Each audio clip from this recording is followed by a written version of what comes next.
चलें जी, हाइब्रिड में दूर दूर जो बातें हो रही हैं ना, वो करीब जाके कर लें।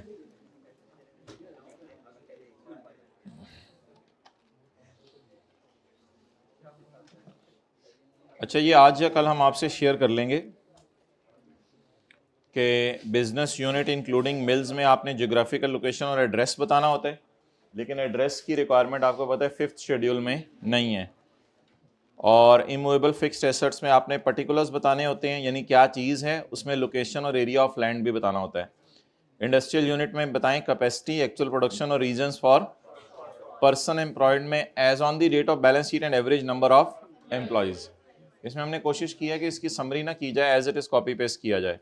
एसोसिएटेड कंपनीज और अंडरटेकिंग्स जो पाकिस्तान में है उसका नाम बताना है और बेसिस ऑफ रिलेशन बताना है, अलॉन्ग विद कॉमन डायरेक्टरशिप और percentage of share holding.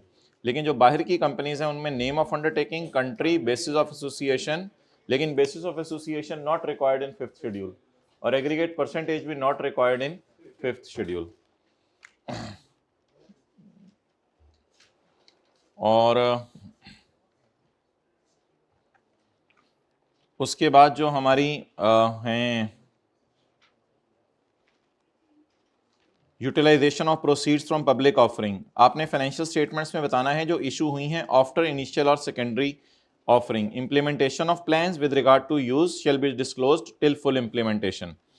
Credit facilities में आपने बताना है कि कौन कौन सी क्रेडिट फैसिलिटी आपकी अभी तक अनअवेल्ड है। फॉरेन ट्रेड डेट्स में आपने बताना है where the company has made export sale the following disclosures will be made, name of defaulting party और अमाउंट आउटस्टैंडिंग वगैरह। और जो लोन्स एडवांसेस आपने बाहर की कंपनीज को दिए हुए हैं उसमें तो काफ़ी चीज़ें बतानी थी, नेम बताना था, एड्रेस बताना था, अमाउंट ऑफ लोन बतानी थी, टर्म्स एंड कंडीशंस बतानी थी। तो ये सारी चीज़ें हैं, बस किसी भी तरीके से आपने याद करनी है। अब ये आपके ऊपर है। बहुत सी चीज़ें तो तकरीबन 90% 80% कितने लोगों को याद हैं ऑलरेडी, तो फिर ये शेयर करने का तो फ़ायदा नहीं होगा क्योंकि आपको ऑलरेडी अच्छा, और भाई खैरियत से केड़े पिंडों आए हो? हैप्पी हैप्पी रहा करें, हैप्पी हैप्पी, खास तौर पे जिस दिन रहना ही हो इधर। ओके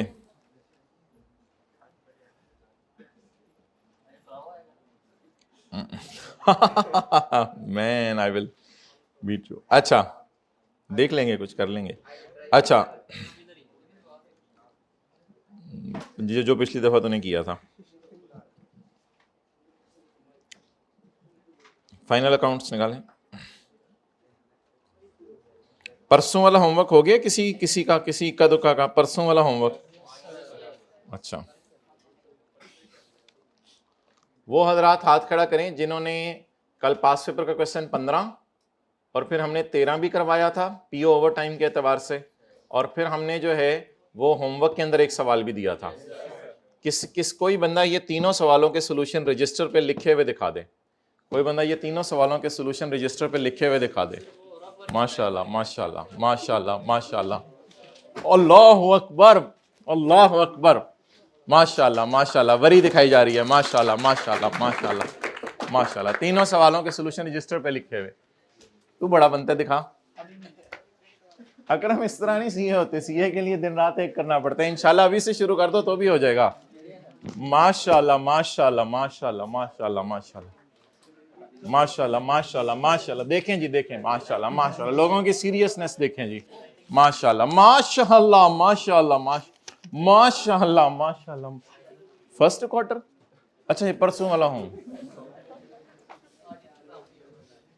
ऑडिट का काम किया हुआ है। ऑडिट भी याद करके लिखो, इतने अच्छे कहाँ हैं ये लोग, लिखते होंगे।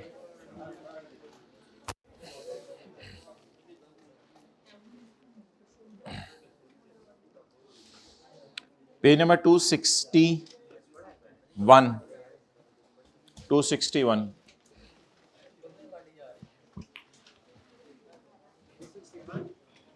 261।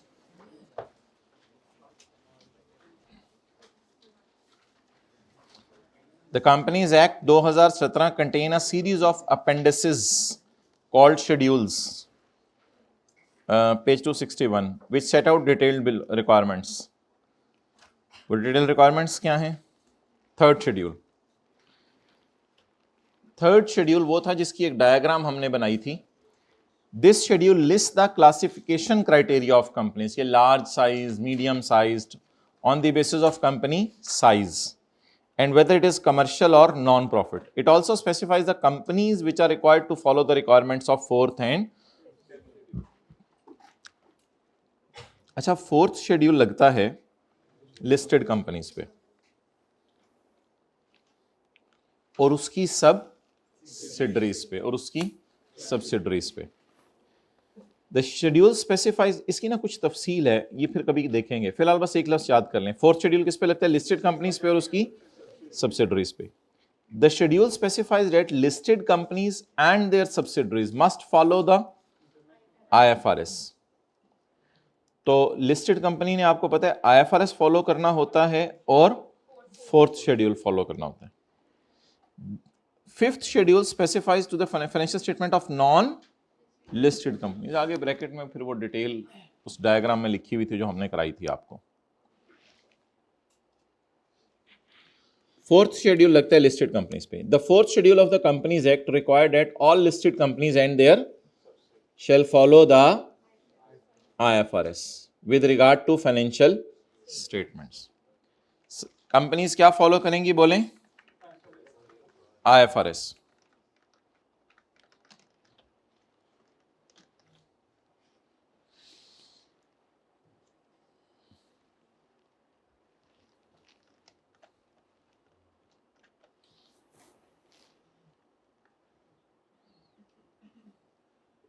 जी फाइनल अकाउंट्स किधर है इधर?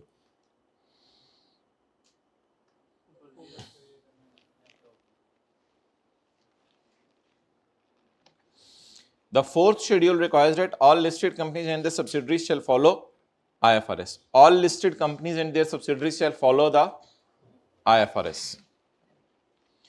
with regard to notified by CCP. Similarly, the fifth schedule requires all other companies follow applicable IFRS, IFRS for SMEs, AFRS for SSEs. ये जो हमने बहुत सारे पढ़े थे, IFRS for SMEs, AFRS for SSEs, और कई जगह IFRS पूरे भी लगाने हैं। तो ये तो वेग सी बात है, बस इसको क्या, ये तो ऑलरेडी कवर हो चुकी हुई है हमारी कहीं और। अच्छा ये ज़रा याद रखिएगा, ये जो फोर्थ और फिफ्थ शेड्यूल की रिक्वायरमेंट्स हैं ये कंपनी लॉ की हैं, ये IFRS के अलावा हैं, यानी IFRS भी फॉलो करना है उमर और ये भी फॉलो करनी है। The disclosure requirements as provided in fourth and fifth schedule are applicable to annual financial statements. Quarterly नहीं, ये भी कोई MCQ एक आधा नंबर का बन सकता है। फोर्थ और फिफ्थ शेड्यूल सिर्फ किस पे लगाने? एनुअल फाइनेंशियल स्टेटमेंट में, एक ही दफा साल में लगाया करना। And are in addition to disclosure requirement prescribed in IFRS and shall be made in the notes, और नोट्स में इनको कहीं भी बता दें, अनलेस स्पेसिफिकली रिक्वायर्ड, अनलेस कि आप बैलेंस शीट में मांगी हो वो अलग बात है। अगर बैलेंस शीट में मांगी है बैलेंस शीट में बना दें, वरना फेस पे वो नोट्स में बना दें ये चीजें।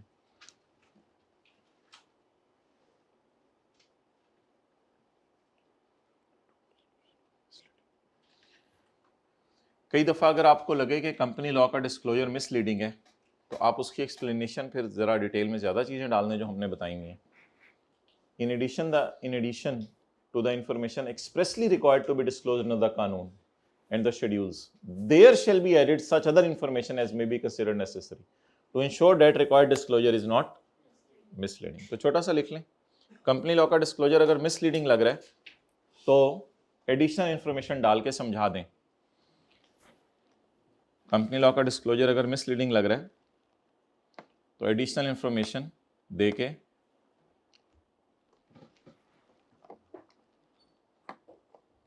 समझा दें।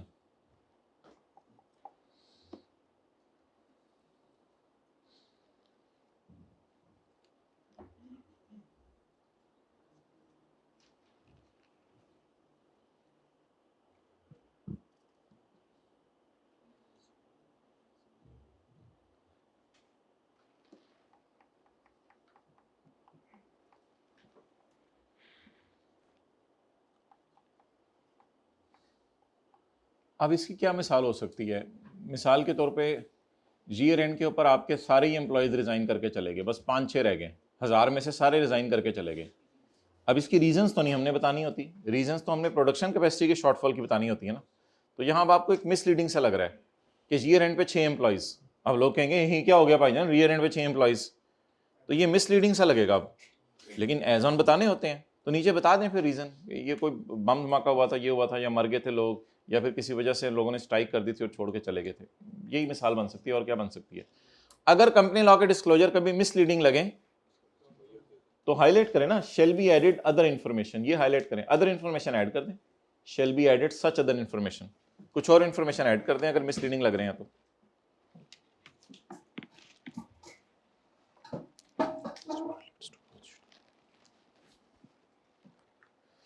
कहते हैं अब ये जो नीचे सारे आ रहे हैं ना रिक्वायरमेंट्स, ये दोनों शेड्यूल्स की मैं आपको दे रहा हूं अगले सफ़ों से सारी, अनलेस स्पेसिफिकली आइडेंटिफाइड, अनलेस कि मैं बता दूं ये 4th की चीज़ें हैं या 5th की चीज़ें हैं।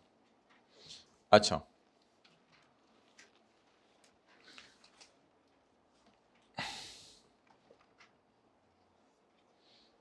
ये जनरल इंफॉर्मेशन है, इसकी समरी मैंने आज आपको दिखाई है। इसके बाद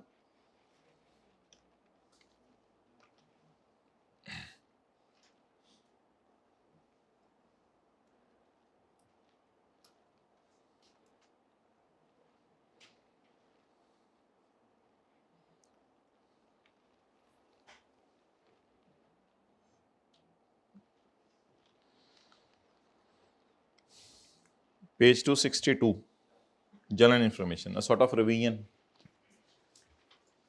जनरल इंफॉर्मेशन में पहली दो चीज़ें हैं, ये काफ़ी डिटेल से डिस्कस हुई हुई हैं। तीसरी प्लांट की प्रोडक्शन कैपेसिटी है, चौथी नंबर ऑफ एम्प्लॉयज़ की डिटेल है, और पांचवी एसोसिएटेड कंपनीज़ की डिटेल है जो पाकिस्तान में है। अच्छा, इसमें याद रखिएगा कि हम जो है वो क्या कहते हैं 4th और 5th शेड्यूल वाली भी बातें ज़रा ध्यान से देखते रहा करेंगे। और सेकेंडली इसमें ये भी बात याद रखिएगा कि मैंने कहा था ये आमतौर पे पीपी के नोट की दुम में चीज़ें अटैच कर देते हैं, और ये तो पीपी के नोट की दुम में अटैच नहीं करते, लेकिन अगर पीपी के डिस्क्लोजर मांगे तो उसमें ये बताई जा सकती हैं। ये तो एंड पे ही पड़ी होती हैं, ये नंबर ऑफ पर्सन्स भी एंड पे पड़े होते हैं, ये भी फाइनेंशियल स्टेटमेंट में एंड पे पड़ी होती हैं चीज़ें, यानी P&L बैलेंस शीट की किसी आइटम से लिंक नहीं होती। और अगर बाहर के मुल्क के अंदर आपने कोई कंपनीज़ हैं जो आपकी रिलेटेड पार्टीज़ हैं तो उनके ये डिस्क्लोजर हैं, फॉरेन एसोसिएट्स के। और क्रेडिट फैसिलिटीज़ ये भी एंड पे ही पड़ा होगा, utilization of sale proceeds and पे पड़ा होगा। अगर आपने लोन दिया हुआ, एडवांस दिया हुआ या इन्वेस्टमेंट की हुई है फॉरेन कंपनीज़ में तो ये इसकी डिटेल आ रही है, फॉरेन ट्रेड डेट्स की डिटेल आ रही है। इसके बाद शरिया कंप्लाइंट तो ये एक अलग से ही बहस है। Requirements as to statement of financial position, balance sheet की रिक्वायरमेंट्स क्या हैं। ये बैलेंस शीट की रिक्वायरमेंट्स जो हैं, इसमें 5 चीज़ें बैलेंस शीट के फेस पे चाहता है कंपनी लॉ शो करें। ये फिक्स्ड एसेट के डिस्क्लोजर हैं, ये लॉन्ग टर्म लोन्स जो आपने डायरेक्टर्स को दिए हुए हैं और रिलेटेड पार्टीज को दिए हुए हैं। डायरेक्टर्स के 2 डिस्क्लोजर हैं, रिलेटेड पार्टीज के 6 डिस्क्लोजर हैं। फिर ये करंट एसेट्स हैं, जो पास पेपर क्वेश्चन 2 के अंदर हमने स्ट्रॉबेरी और वो वाला सवाल किया था, करंट एसेट्स। करंट एसेट्स में फिर एक छोटी सी चीज़ ये पढ़ी थी हमने। उसके बाद शेयर कैपिटल है, काफ़ी डिटेल से डिस्कस हुआ था 3-4 सवालों में। शेयर कैपिटल के बाद बच गई नॉन करंट लाइबिलिटीज़ और करंट लाइबिलिटीज़। इसको हमने नॉन करंट लाइबिलिटीज़ के नोट के सब नोट में डाला था, और करंट लाइबिलिटीज़ में हमने इसको शॉर्ट टर्म लोन्स में डाल के नीचे कल डिस्क्लोजर दिया था। मैंने कहा था अच्छी तरीके से सफ़े को पढ़ना है। इनको शॉर्ट टर्म लोन में डाल दिया था, और इन दोनों को हमने डाल दिया था ट्रेड एंड अदर पेएबल्स में, और बाकी चीज़ें इनकम टैक्स, डिविडेंड और इंटरेस्ट अलग से शो कर दिया था। और उसके बाद कॉन्टिंजेंसीज एंड कमिटमेंट्स हैं। कॉन्टिंजेंसीज होती हैं गारंटीज वगैरह जो आपने दी हुई हैं, या कॉन्टिंजेंट लाइबिलिटीज़ या प्रोविजंस को भी लोग इसमें डिस्कस कर देते हैं, क्योंकि कॉन्टिंजेंसीज लफ्स कंपनी लॉ का है, कोई उसका नहीं है। और कमिटमेंट से हमने मुराद लिया था कोई लेटर ऑफ क्रेडिट बाहर के मुल्क के लिए खुलवाए हुए हैं, या पाकिस्तान से कोई या फिक्स एसेट खरीद रहे हैं या स्टॉक खरीद रहे हैं, तो उसकी डिटेल आपने बतानी है।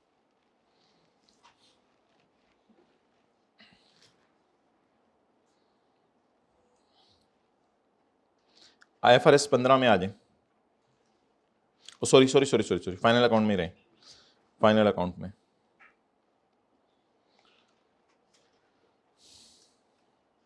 अच्छा जी, ये पेज 279 पे बैलेंस शीट बनी हुई है, और 280 के ऊपर भी बैलेंस शीट बनी हुई है, इसको छोड़ें। पेज 281,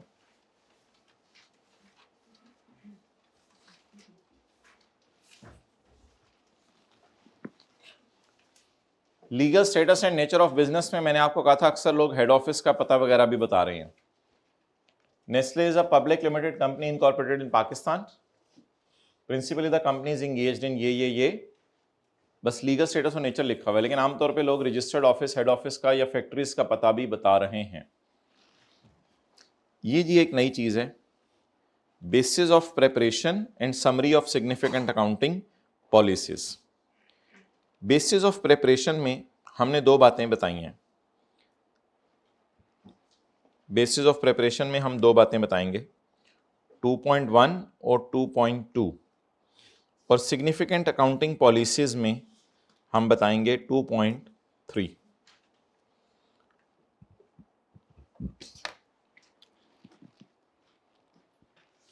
अगर कभी पेपर में आया, आज तक कभी आया नहीं, कि basis of preparation and summary of significant accounting policies भी बना दें, तो बेसिस ऑफ प्रिपरेशन में आपने दो चीजें बता के आनी है। स्टेटमेंट ऑफ कंप्लायंस, मैं कंपनी लॉ और IFRS को फॉलो कर रहा हूं और मैं चीजों को हिस्टोरिकल कॉस्ट पे रखा हुआ है। ये हैं बेसिस ऑफ प्रिपरेशन। आपकी फाइनेंशियल स्टेटमेंट जो प्रिपेयर हुई हैं वो किन बुनियादों पे खड़ी हुई हैं, और जो मोटी मोटी अकाउंटिंग पॉलिसीज फॉलो की हैं ये तो 10-15 सफ़ों पे लिखी होती हैं कि बोरिंग कॉस्ट के लिए हमने उसको कैपिटलाइज किया है, FIFO पे रखा है इन्वेंटरी को, ये तो लंबी बहस होती है। बेसिस ऑफ प्रिपरेशन 4-5 लाइनों में कवर हो जाती हैं।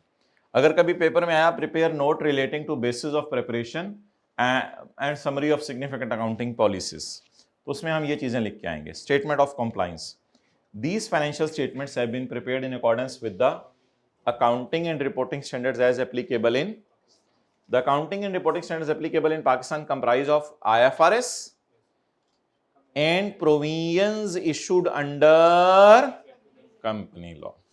तो ये लफ्ज याद करें, IFRS issued by IASB, ये लिख के आना पड़ेगा, और provisions and directives issued under company law, जिसको हम 4th और 5th शेड्यूल कहते होते हैं। चलें जी, याद करें स्टेटमेंट ऑफ कॉम्प्लायंस, कभी आई नहीं वैसे, अगर पेपर में आ जाए prepare statement of compliance. These financial statement have been prepared in accordance with accounting and as applicable in the accounting and reporting standards applicable in Pakistan comprise of IFRS issued by IASB and provisions and directives issued under company law। खत्म होगी। Accounting conventions, these financial statements have been prepared under historical cost convention except land and building, for which revaluation model is used।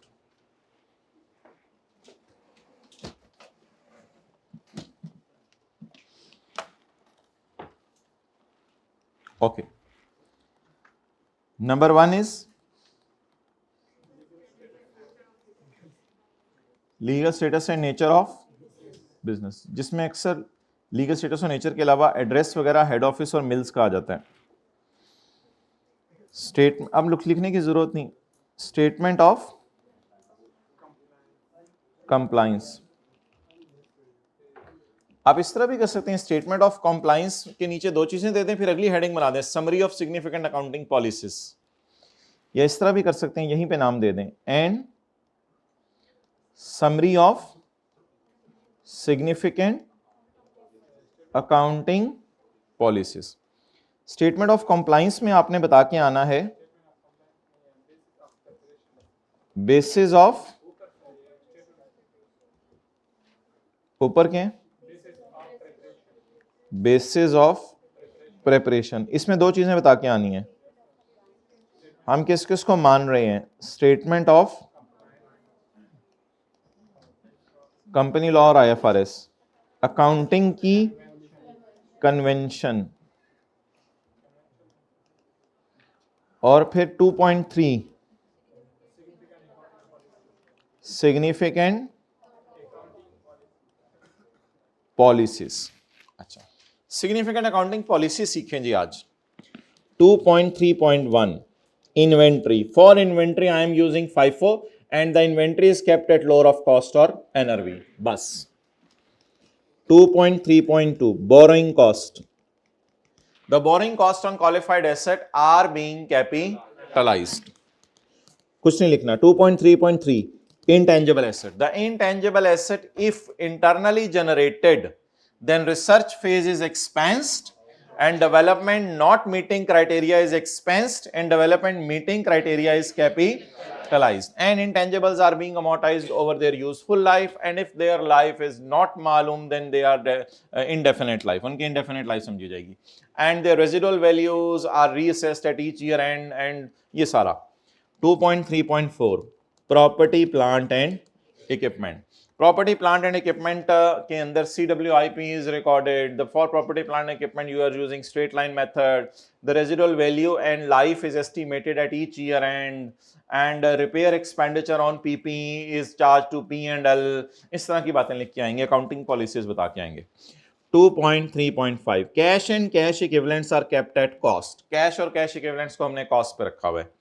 इसी तरह 2.3.6 revenue. The revenue is recorded using the 5-step model and the revenue is recorded when the control is transferred. इस किस्म की बातें जो है वो आप लिख के आएंगे. तो it is how accounting policies will work. ये कैसे स्क्रैप सा होता है, लेकिन अगर आप पब्लिश फाइनेंशियल स्टेटमेंट में उठा के देखें तो फिर तो ये आपको मिलेगा summary of significant accounting policies. Lease के बारे में आप सिग्निफिकेंट अकाउंटिंग पॉलिसीज लिख के आएंगे. Initially the leased asset is measured at ROU. Initially the ROU and lease liability are measured, and the lease liability is measured at present value of lease payments. And for short term lease and low value asset we are using the simplified approach. For lessee the lease payments are discounted using the implicit rate. However, if implicit rate is not known then these are हाँ वो सारा जो आप लोगों ने अपनी जिंदगी के अंदर पढ़ा हुआ है, वो सारा जो स्टैंडर्ड्स के अंदर पढ़ा हुआ है वो उठा के लिख देना होता है. इसको कहते हैं summary of significant accounting policies. इस सारी का फायदा बड़ा होता है. वैसे इस सारी का फायदा ये होता है कि जिस वक्त वो लोग ना जो जिनको अकाउंटिंग आती नहीं है वो लोग जब हमारी फाइनेंशियल स्टेटमेंट्स पढ़ते हैं ना, तो डॉक्टर हो इंजीनियर हो तो उनको फिर ये पढ़ के ना चीज़ें समझ आने लग जाती हैं कि क्वालिफाइंग एसेट्स के ऊपर जो है वो बोरिंग कॉस्ट कैपिटलाइज हो रही है और हम रेजिडुअल वैल्यूज को रीअसेस करें एट ईयर एंड. ये मैं मजाक कर रहा हूँ या सीरियस हूँ? मेरा नहीं ख्याल ये फिक्र ये इतनी लंबी आप जो हमने अंग्रेजियाँ छोड़ी हैं इससे डॉक्टर जो इंजीनियर को जिसने शेयर खरीदे हैं इस कंपनी के उसको समझ आएगा. आ जाएगा वैसे समझ? नहीं आ नहीं जाएगा. देखें उसी के लिए तो हम बना रहे हैं यूजर्स के लिए. यो उससे क्या पता FIFO क्या होता है. शायद हमने पूरा लिखा हो. देखते हैं एब्रीविएशंस लिखी हुई हैं या क्या किया हुआ है हमने. Company and its operations, significant account, basis of preparation, statement of compliance, और उसके बाद जो है वो शुरू हो जाएंगी summary of significant accounting policies. कहाँ लिखा हुआ है इसने?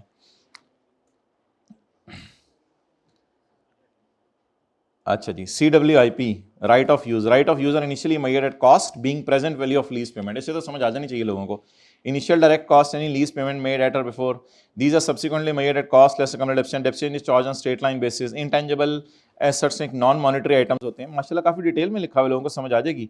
Useful life of intangibles are reviewed at the end of each year. The carrying amount of intangible is reviewed for impairment. ये तो माशाल्लाह समझ आ जाएगी लोगों को. ऐसी बातें देखें तफसील से लिखी हुई हैं. Stock in trade, raw material को मूविंग एवरेज कॉस्ट, ये पता नहीं है कि कॉस्ट की चीजें इसने डाल दी हैं. Trade and other receivable, lease liabilities are initially measured at present value of lease payment discounted using the interest rate implicit in the lease. Taxation, current and deferred. Provision for current tax is the amount computed on taxable income at current rates of tax. Deferred tax is recognized using the balance sheet method on all temporary differences. Deferred tax are recognized for all major TTDs and deferred tax assets are recognized for all major DTDs. Cash and cash equivalent in the balance sheet are kept at cost. Borrowing costs related to acquisition, construction of qualifying asset are recognized as part of cost. ये कभी आया नहीं. सारे सवालों के and पे ना एक लाइन डली होती थी, notes on accounting policies are not required. ये लाइन एक दो सवालों में डली हुई थी पास पेपर के, मैं दिखाऊंगा. Notes on accounting policies are, कहते हैं ये नोट IK ने कभी मांगा नहीं. Trade and other payable, staff retirement benefits. Revenue recognition, revenue from sale is recorded as and when performance obligation are satisfied. Revenue is recorded at transaction price. Interest income is recognized on time proportion basis. Foreign currency transactions, earning per share, financial instruments. Financial assets are amortized at cost. Financial assets at FVTOCI. Financial assets at FVTOCI are held within a business model whose objective is achieved by both collecting contractual cash flows and selling financial asset if a good opportunity arises. Financial asset at FVTPL which are either designated in category और not classified, वो फिर लंबी बहस उसने लिखी हुई है। Financial liabilities, contingent liabilities is disclosed when this is possible obligation. Contingent assets are disclosed when there is a possible asset that arises from past event. Segment reporting and ये never ending stories हैं, ये तो फिर चलती रहे। इसे कहते हैं summary of significant accounting policies। तो कितनी खूबसूरत है ये कि जो हमारा दिमागी नॉलेज है कहीं कोनों कोनों में छुपा हुआ था, आज सारा हमारे सामने आ गया। लेकिन हमने स्टूडेंट की आसानी के लिए थोड़े से अकाउंटिंग पॉलिसीज के नोट्स यहाँ डाल दिए हैं ताकि कम से कम 2-3 दफ़ा आप पढ़ लें घर जाके कि आपको पता चल जाए ये होते क्या हैं। पेज 282 पर आएं।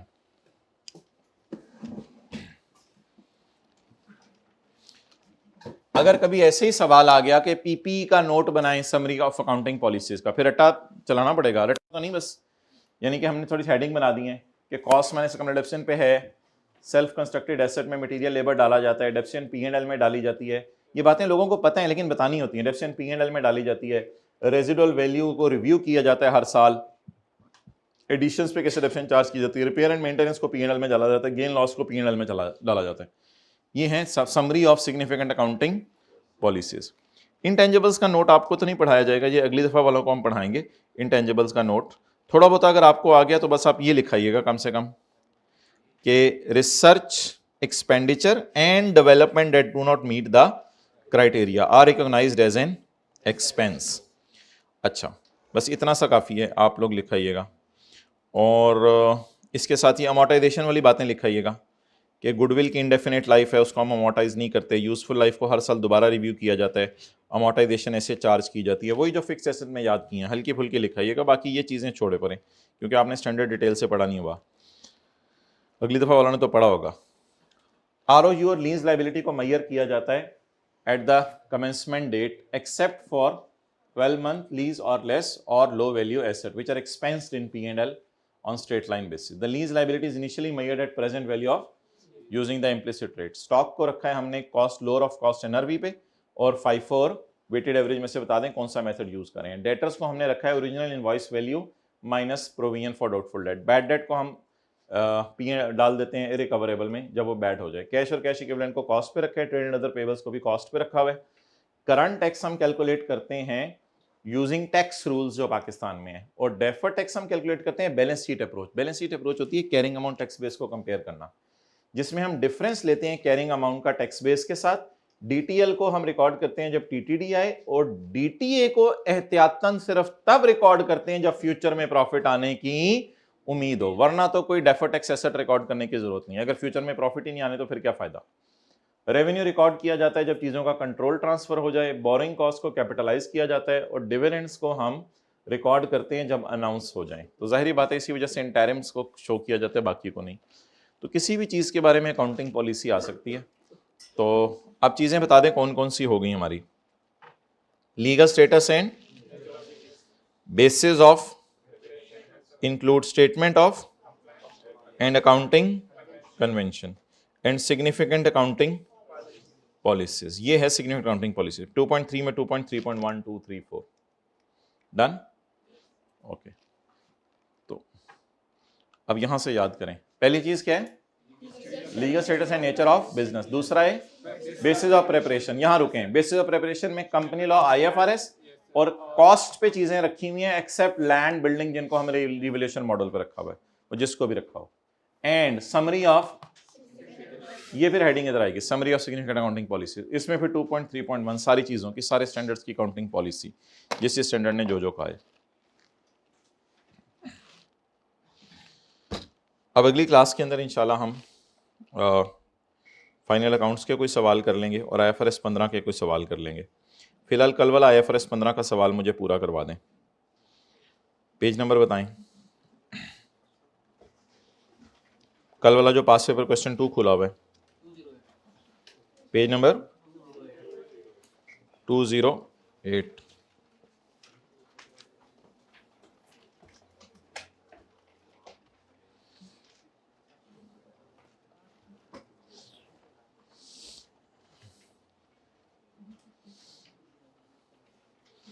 अच्छा, एक ही दफा जरा चीज समझने की कोशिश करें ना कि है क्या। अब आपने चीनी, कॉफी और दूध अगर इकट्ठी मिला के कॉफी का कप लिए तो मैंने कहा था, इधर देखें, पहले ये लाइन लिखें, इसके बाद लगाएं बिकॉज, और ये लिखें, और उसके बाद लगाएं सो, और ये लाइन लिखें,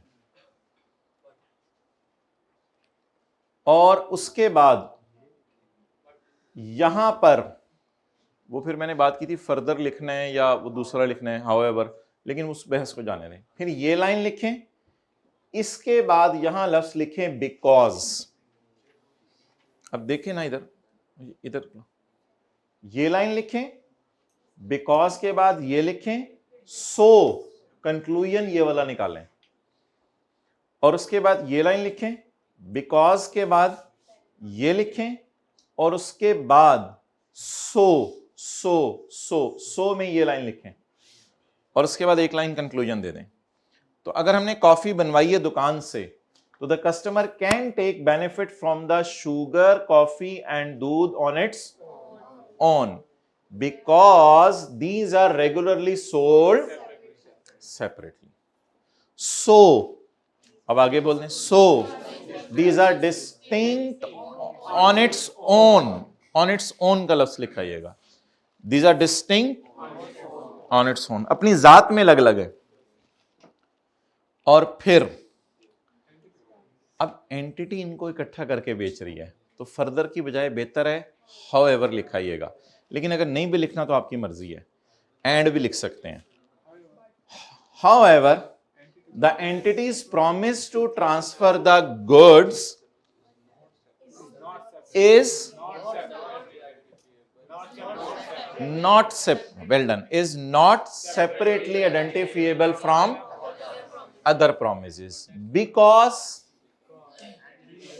entities providing significant integration service, जिसमें उन सारी चीजों को इकट्ठा कर रही है। So these are not distinct in the context of, therefore there is only, that is the sale of coffee,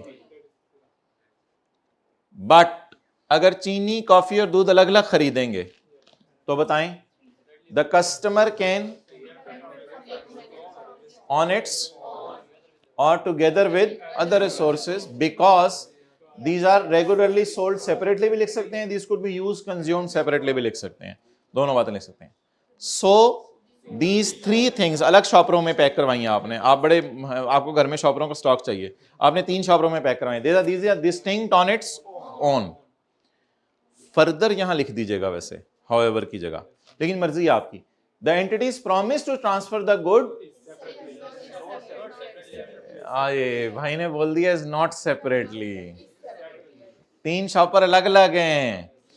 The entities promise to transfer the good is separately identifiable from other promise। चीनी का promise अलग है, दूध का अलग है, because entity is not providing integration service or significant modification, ये छोड़ा करें, और significant, therefore नहीं, so these are not, these are distinct in the context of contract as well, इधर भी डिस्टिंक्ट है, therefore there are 3 performance obligation.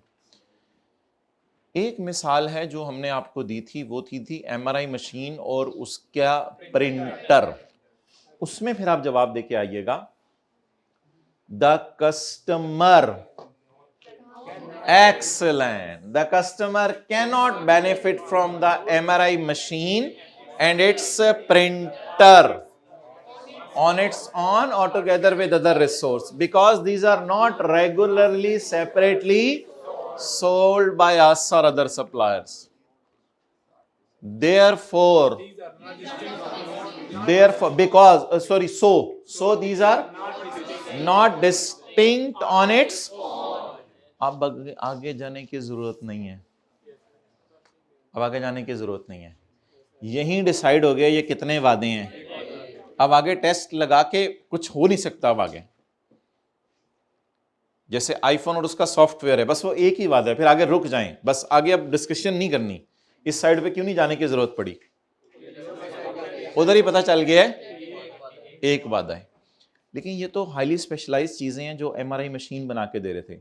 लेकिन कई दफा रिमोट कंट्रोल और जो गाड़ी बच्चों की होती है वो हमसायों के रिमोट से भी चल जाती है। वो मैंने एक अजीब सी मिसाल दी थी, वो मैंने कहा कि अभी टेस्ट नहीं करेगा ये रिमोट कंट्रोल वाली गाड़ी। इसमें आपने ये लिख के आना है कि the customer can benefit from the gaadi and remote on its own और together with other resource because these are regularly separately sold, so these are distinct on its own. Further या however जो भी है, however the entity promised to transfer the good is not separately identifiable from, because these are highly dependent, because these are highly, so there is only one performance obligation। लेकिन इतने high level पे इसकी testing नहीं हो रही, इसके आसान आसान से सवाल आ रहे हैं। तो अब निकाल लें पास पेपर का क्वेश्चन 2 जो हमारा रह गया था, पेज नंबर 208।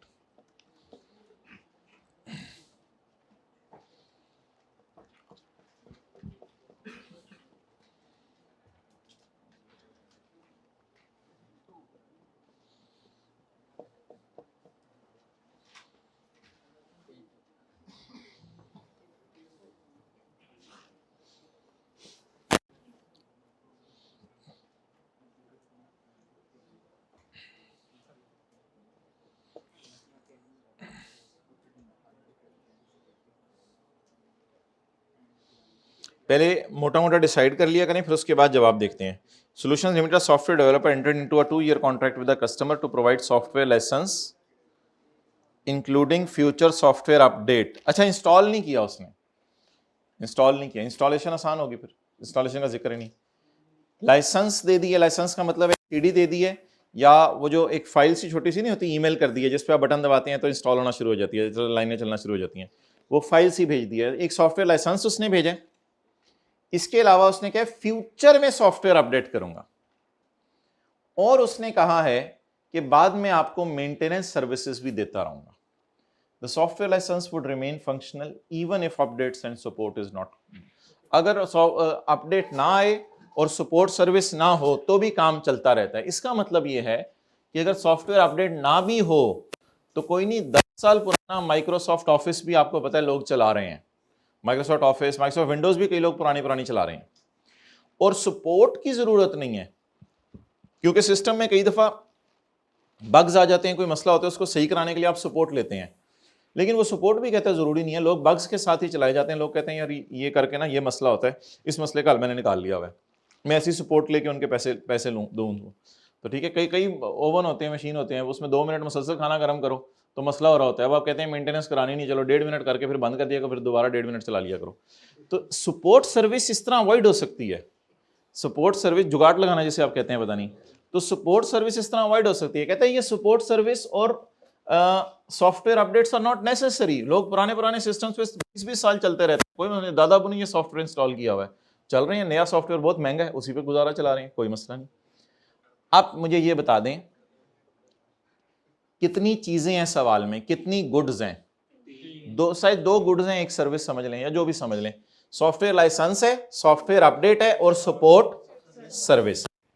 अब आप बता दें क्या ये चीजें अपनी जात में अलग अलग हैं? जी बिल्कुल, ये चीजें अपनी, इसमें एक चीज मैंने कहा था आपने मिक्स करनी है, वो है हाईली कस्टमाइज्ड इंस्टॉलेशन। उसको आपने कहना है कि इन आउटपुट को मॉडिफाई कर रही है एक इनपुट, वो 2 चीजें मिलके मॉडिफाई हो रही हैं, ये चीज सामने आ रही है।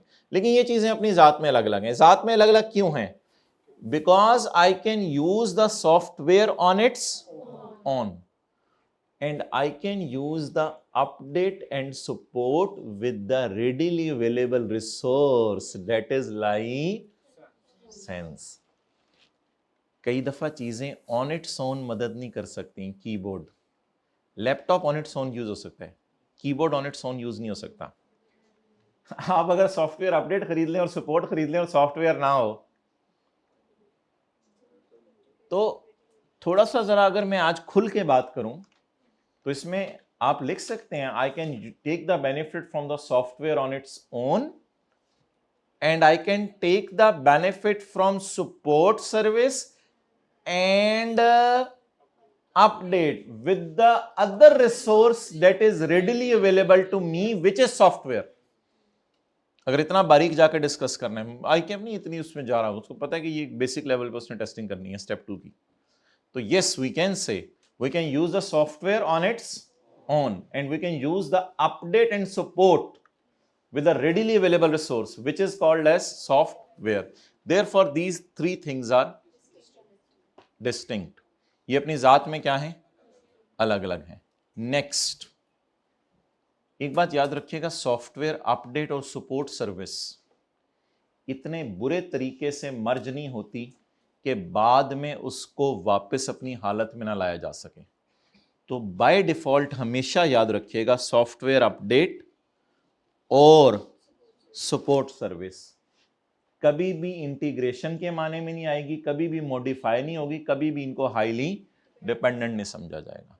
हाईली डिपेंडेंट तो है ही नहीं, वो कह रहे हैं सॉफ्टवेयर चल सकता है दोनों चीज़ों के बगैर, इसलिए डिपेंडेंसी तो चीज़ों में पाई नहीं जा रही. तो इस वजह से हम ये कंक्लूजन निकालेंगे ये अपनी ज़ात में भी अलग अलग हैं और कॉन्ट्रैक्ट के कॉन्टेक्स्ट में भी अलग अलग हैं. ये अपनी ज़ात में भी अलग हैं. हाईली डिपेंडेंसी तो आप देखें ना करें, वो तो एक बड़ी हाई लेवल की टेस्टिंग है, इसको तो बस छोड़ दिया करें. आप बस ये देख लिया करें सिग्निफिकेंट इंटीग्रेशन और मॉडिफिकेशन हो रही है या नहीं. अब मैं आपसे सवाल पूछता हूं, क्या सपोर्ट सर्विस देना सिग्निफिकेंट इंटीग्रेशन या मॉडिफिकेशन है? बिल्कुल भी नहीं. सपोर्ट सर्विस देना ये होता है कि एसी को आके 6 महीने बाद 2 महीने बाद इसकी चीजें निकाल के साफ कर देना, इसके अंदर गैस भर देना. It is a support service. There is no integration or modification. And software update is also not a integration unless के कभी सवाल में कोई कह दे, वो फिर अलग बात है. वो फिर मैं बात कर दूं जो मेरे ख्याल से आपके सिलेबस से बाहर की है.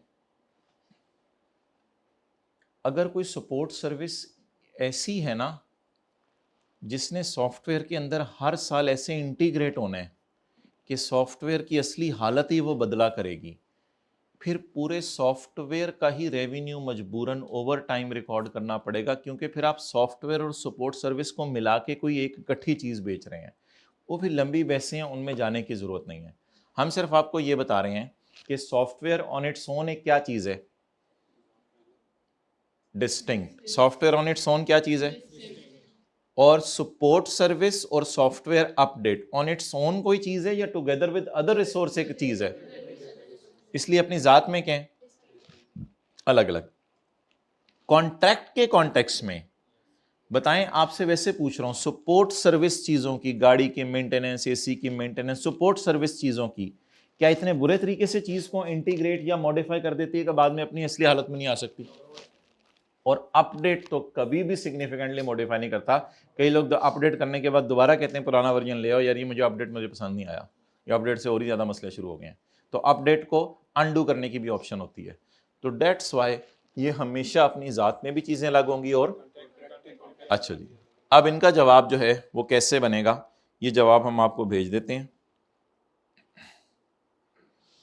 चलें आप ही करवाना शुरू करें, मुझे शुरू करवाएं, बोलें. पास्ट पेपर क्वेश्चन 2 का 1, the software licence and software and support service, 3 चीजों की बात करनी है. अच्छा चलें शुरू करते हैं.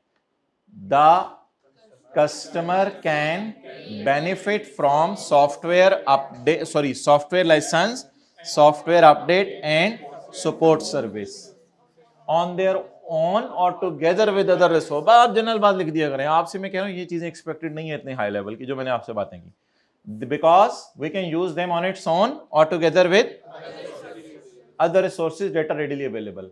इसमें सोल्ड सेपरेटली तो ना लिखिएगा असल में, क्योंकि हम आमतौर पे उन्हीं से करवाएंगे. वैसे वो भी लिखा भी उसके सवाल में कि बाकी लोग भी सेल करते हैं.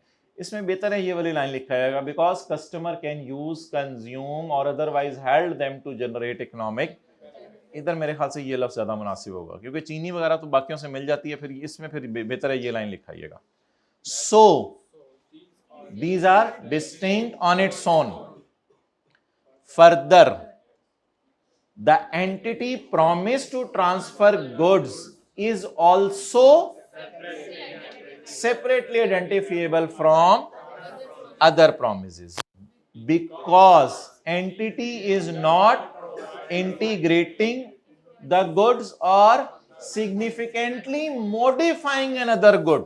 इस तरह लिख के आइएगा, entity is not integrating the goods or not significantly modifying another goods. Therefore, yeah, so these are also distinct in the context of, hence it is being included that there are three separate performance obligations, that is sale of software license, software update and support service. Done? चलें जी, अब हमने अगली class के अंदर इसी की एक दो और एग्जांपल्स कर लेंगे और साथ हमारा एक पास पेपर रह गया हुआ है. कौन सा माय डियर? पास पेपर का क्वेश्चन नंबर 12. इसमें हमने 100 यूनिट्स बेचे थे, कॉन्ट्रैक्ट कॉस्ट भी रिवाइज होंगी, रिवॉर्डेड बोनस याद आ रहा है, और फिर अकाउंटेंट ने कोई सजेशन दी है इसको करने की, और फिर हमने सीएफओ ने फिर उसमें कोई मसला निकाला, तो थोड़ा सा एथिक्स भी टेस्ट होगा.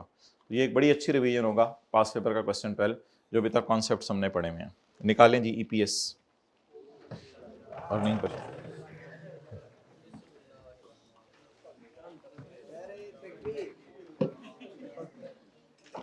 नाराज हो गया. कल हमने पास पेपर का क्वेश्चन 15 किया था, उसमें हमने डिस्कशन की थी, बोलें क्या डिस्कशन की थी? हाँ, और दूसरा हमने क्या किया था? पास पेपर क्वेश्चन 2, जिसमें स्टेप 2 आया था. आज हम दूसरी क्लास में उसकी रिवीजन करेंगे. अच्छा, अब मुझे बता दें सुबह से हमने क्या पढ़ा है. सुबह हमने फाइनल अकाउंट के कुछ डिस्क्लोजर रिवाइज किए थे, उसके बाद हमने पढ़ा है बस सुबह से जो अभी तक पढ़ा है सुन मेरे bro, legal status and bases of preparation and summary of significant accounting. उसमें 3 चीजें, स्टेटमेंट ऑफ कंप्लायंस, एक मिनट, स्टेटमेंट ऑफ कंप्लायंस याद कर लें कि हम फॉलो कर रहे हैं इसके अंदर IFRS issued by IASB and directives issued by companies act 2017. Cost convention, the historical cost convention, cost पे पड़ी हैं चीजें एक्सेप्ट बिल्डिंग या land which is carried at revalued amount, और उसके बाद summary of significant accounting policies, और उसके बाद सिर्फ हमने ये पास पेपर का क्वेश्चन नंबर 2 किया है. कुछ थोड़ा थोड़ा लिखना समझ आ गया कि नॉट कहाँ लगाना है कहाँ नहीं लगाना. पहले आपने डिसीजन ले लेना है, उसके बाद इसको कंक्लूड करना है. ओके, ईपीएस किस पेज किधर है? इधर इधर इधर इधर मुझे बताएं. मेरे पेज नंबर 369. अच्छा, जिन हजरात ने पहले ये स्टैंडर्ड पढ़ा हुआ है उनकी अंडरस्टैंडिंग में और बाकी सबको हम सेम पेज पे लेके चलेंगे, इसलिए ये ना समझिएगा. लेकिन एक ज़रूर फ़ायदा होगा कि जब आप लोगों ने ईपीएस में डाइल्यूटेड ईपीएस पढ़ी थी तो उसमें आप लोगों ने इशू ऑफ शेयर्स पढ़ा था कि अभी डिवेंचर इशू हुए हैं, वो बाद में शेयर्स में कन्वर्ट हो जाएंगे.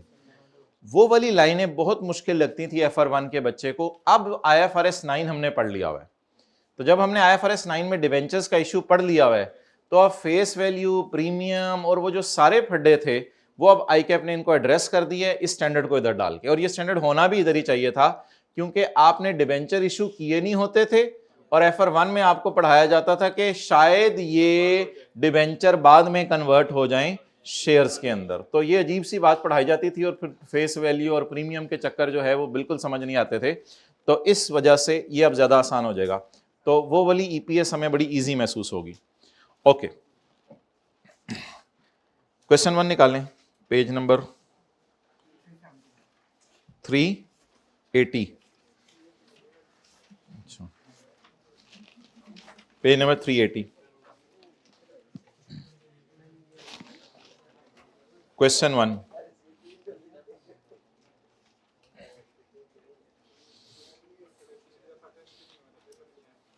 भाई कह रहे हैं पिछली दफा FR1 में आया भी नहीं इसका सवाल.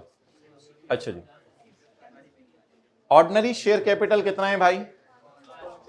5,000 रुपए. ऑर्डिनरी शेयर कैपिटल कितना है? 5,000 रुपए.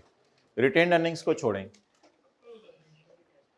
ये हमने IFRS 9 में पढ़ा था प्रेफरेंस शेयर्स इरिडीमेबल का मतलब है ऐसे शेयर्स जो, बोलें, ऐसे शेयर्स जो वापस नहीं किए जाने, इनको हमने पढ़ा था इरिडीमेबल प्रेफरेंस शेयर।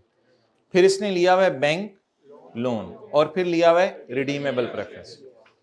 पहला सवाल, ऑर्डिनरी शेयर कैपिटल वालों को कितना डिविडेंड दिया जाएगा? वो तो प्रॉफिट्स पे डिपेंड करता है। आप बता दें किन किन की डिविडेंड की परसेंटेज फिक्स होती है? रिडीमेबल प्रेफरेंस शेयर्स की और इरिडीमेबल और रिडीमेबल की, इनकी परसेंटेज फिक्स होती है। इसको लोन में क्यों शो करते हैं, इसको इक्विटी में क्यों शो करते हैं? ये शेयर कैपिटल वापस नहीं करना, ये शेयर कैपिटल वापस कर देना। अगला सवाल, इसको फिर जब वापस नहीं करना तो इसको ऑर्डिनरी इक्विटी क्यों नहीं बोल दिया जाता?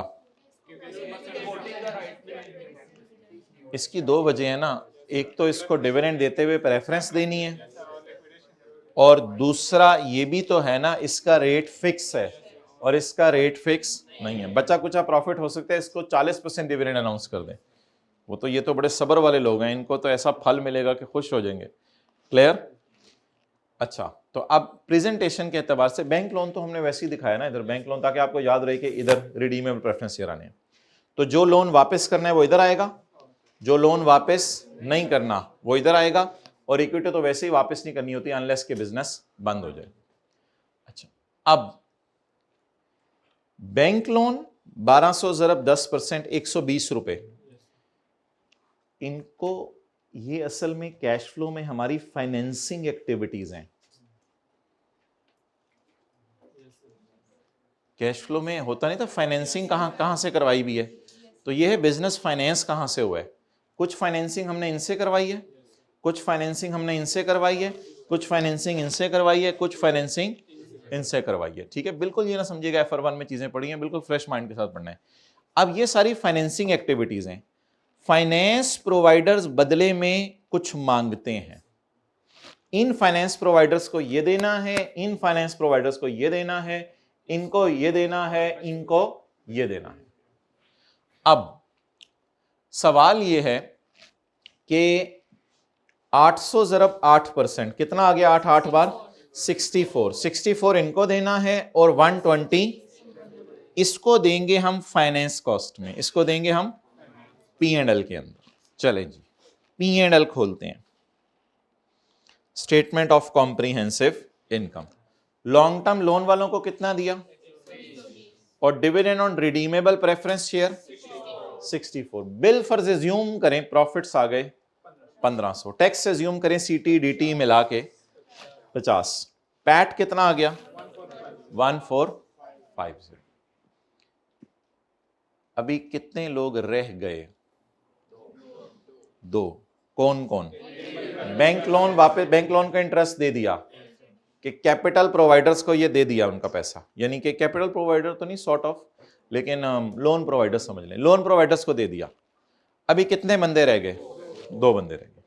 ये जो 2 बंदे रह गए हैं, अब आप ऐसा करें कि statement of changes in equity बनाकर, statement of changes in equity बनाकर इसमें शेयर कैपिटल और रिटेन्ड अर्निंग और इरिडीमेबल प्रेफरेंस शेयर कैपिटल, ये हमने ऐसे ही एज्यूम किए हैं फिगर्स और लिख ली, ये तो शायद सवाल में दी हुई थी।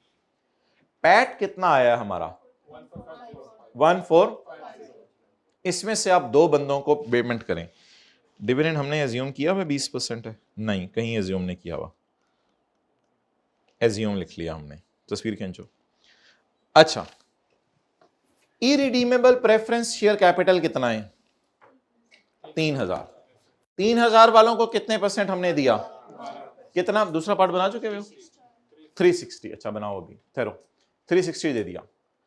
अब ऑर्डिनरी शेयर होल्डर्स को हमने, ये जाहिरी बात है या हमारे साल का इंटरिम होगा या पिछले साल का फाइनल होगा, कितने % डिविडेंड दिया?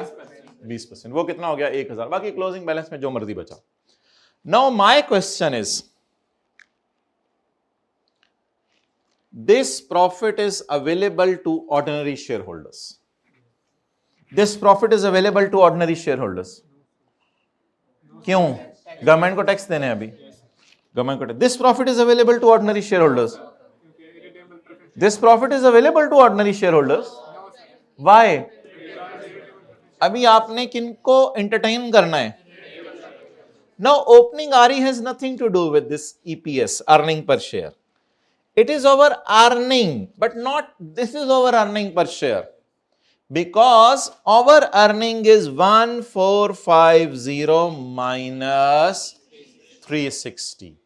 So the formula for calculating earning per share जो इक्वेशन है, अर्निंग पर शेयर जो रेशो है, उसमें जो अर्निंग है वो अर्निंग नेट ऑफ टैक्स पहले होंगी, उधर से आके नेट ऑफ टैक्स होने के बाद पैट निकलेगा, पैट में से माइनस किया करेंगे इरिडीमेबल प्रेफरेंस शेयर्स का डिविडेंड। अब जो बचा कुचा है वो ये नहीं है अर्निंग। बचा कितना जरा बताएं? 1000।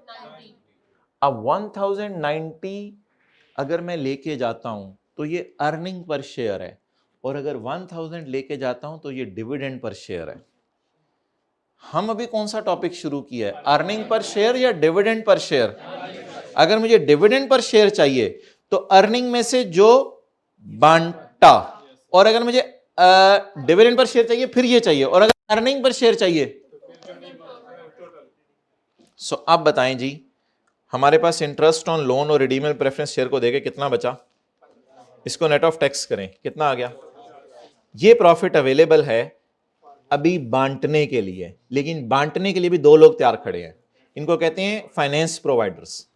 पहले को फिक्स्ड इंटरेस्ट देके फारग करें 1450, अब जो बच गया उसको लेके जाना है ईपीएस के फॉर्मूले में, वो हमने यहां कैलकुलेट नहीं किया हुआ, वो हमें अनलकीली कैलकुलेट खुद करना पड़ेगा।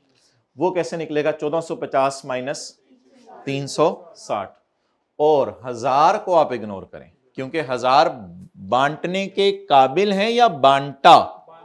व्हाट इज बांटने के काबिल? अच्छा, और अर्निंग असल में लेनी होती है फॉर द ईयर, इसलिए ओपनिंग आरई को नहीं उठाया जाता। तो बड़ा फिगर्स आपकी मजबूत होनी चाहिए जो आप लोगों ने उठानी है, अर्निंग्स फॉर द ईयर चाहिए होती हैं, इसलिए फॉर्मूला क्या बना? PAT for the year minus preference. Why not minus redeemable preference share dividend? Because that is already deducted, but we will divide it with the number of weighted average number of ordinary shares. अभी लफ्ज नहीं बोल रहा, मैं आसान लफ्ज बोल रहा हूं। We will divide it with number of. So what is the share capital now? ये सेपरेट फाइनेंशियल स्टेटमेंट्स है ना। What is the share capital now? 5000। First कर लें पीटीसीएल है, 5000 divide by 10, 500। There are 500 number of shares. Okay. So आप लोगों को page निकालने की जरूरत नहीं है।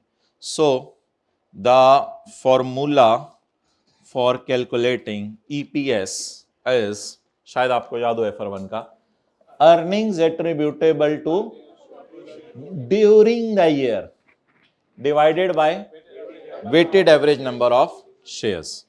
निकालें जी, रजिस्टर पे पहला सवाल सॉल्व करें।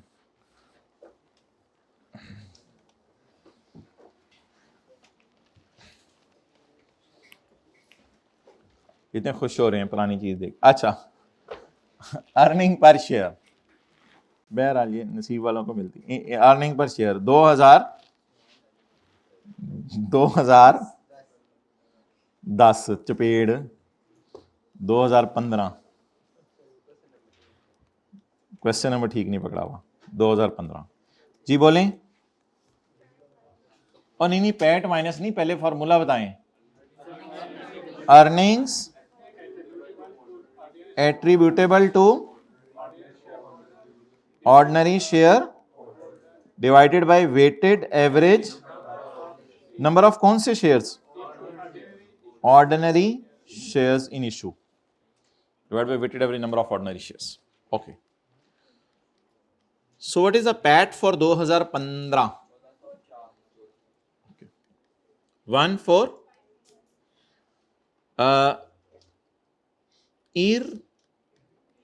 irredeemable preference dividend divided by number of shares, weighted average. Okay. Sometimes irredeemable preference dividend will be given. Sometimes you have to calculate.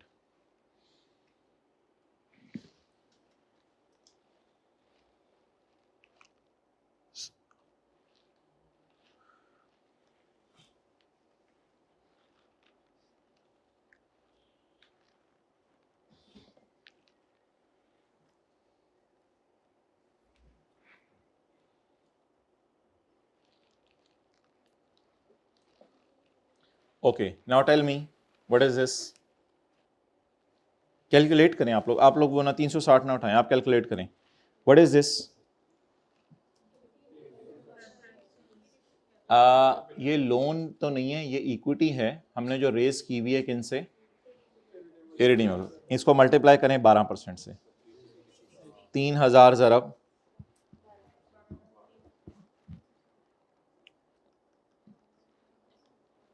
Done. आगे चलें. 300 divide by number of shares 500. ये कैसे निकाले? Ordinary shares 5 divide by 10. EPS करने आए हो? Welcome. Library से बुला के लाया ये. अच्छा, जवाब ₹2.18 पर शेयर.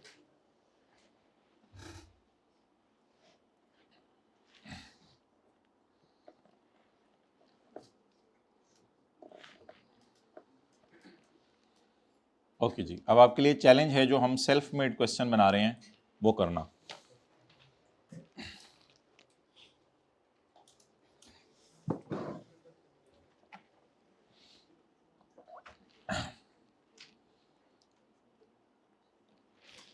चलें जी, बिस्मिल्लाह. क्वेश्चन नंबर 1A रजिस्टर पर. Question number 1A. Shares in issue.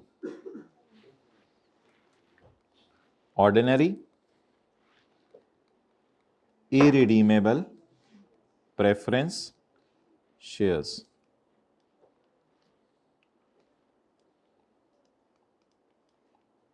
$4,000, $1,500. Face value. Ordinary ₹10 each. Irredeemable ₹15 each.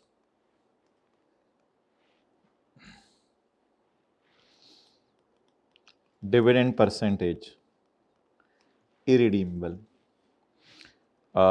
12%. और PBT 3 लाख. और टैक्स रेट इज 25%. चलेंगे, जल्दी करें, ईपीएस निकाल दें.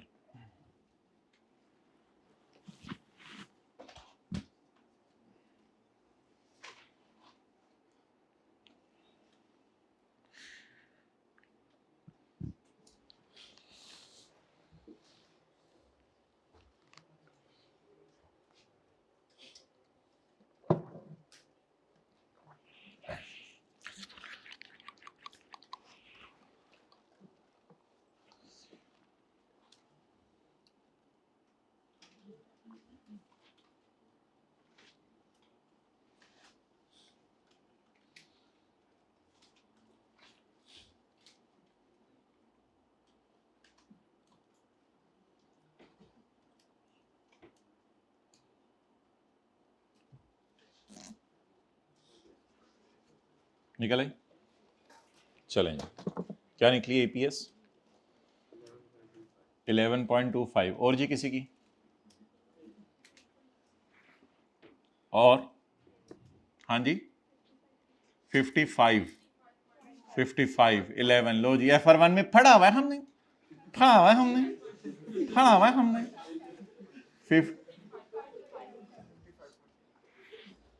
चलो कटो हण। अच्छा भाई, ये जो टॉप पे दी हुई है ये क्वांटिटीज दी हुई है या ये दिए हुए हैं? अच्छा जी, earning per share is equal to PAT minus irredeemable preference shares का divided by weighted average. Weighted average की जरूरत नहीं फिलहाल, बस वो और डेटा नहीं दिया हुआ। Number of ordinary share holders ने कितना कमाया। ओके, पैट पैट पैट कैसे निकलेगा? पैट 3 लाख इंटू 75% भी कर सकते हैं। कितना? 225,000,000। ये पैट निकल आया। अब देखते जाइएगा जहां जहां गलती हो रही है। इरिडीमेबल का डिविडेंड, इरिडीमेबल का डिविडेंड, डिविडेंड की परसेंटेज लगाते हैं, बेहतर है फेस वैल्यू पे। क्वांटिटी बोलें 1500 शेयर्स जरब 15 ईच। पहले जवाब बताएं। ये है इरिडीमेबल प्रेफरेंस शेयर, 22,500 का हमने इक्विटी इशू की हुई है। इस पे डिविडेंड कितना देना है? 27 डिवाइडेड बाय, ये क्वांटिटीज हैं, शेयर्स लिखा था मैंने, रुपीज नहीं लिखा था।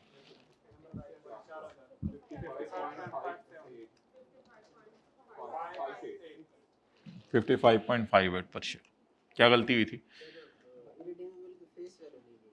इरिडीमेबल की फेस वैल्यू नहीं ली थी, फुट वैल्यू ले ली थी।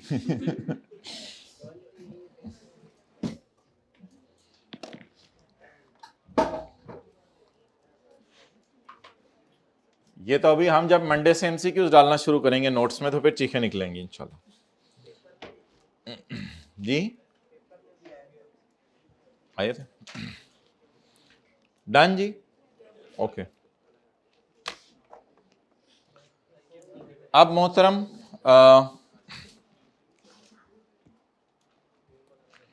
एक इशू आता है बोनस शेयर्स का। उससे पहले एक इशू आता है, क्वेश्चन लिखें खुद, क्वेश्चन नंबर 1B। अब जो हम अगला कॉन्सेप्ट करने लगे हैं, issue of shares at market price, issue of shares at market price.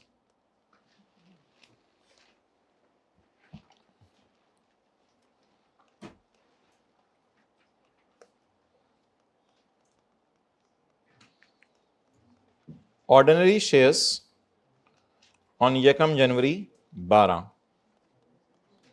3,000।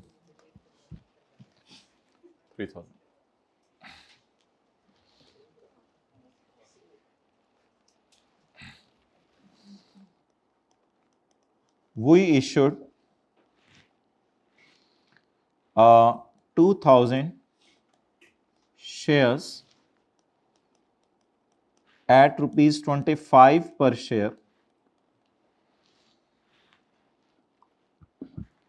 on यकम जनवरी, यकम अक्टूबर कर लें, यकम अक्टूबर 12। We issued shares।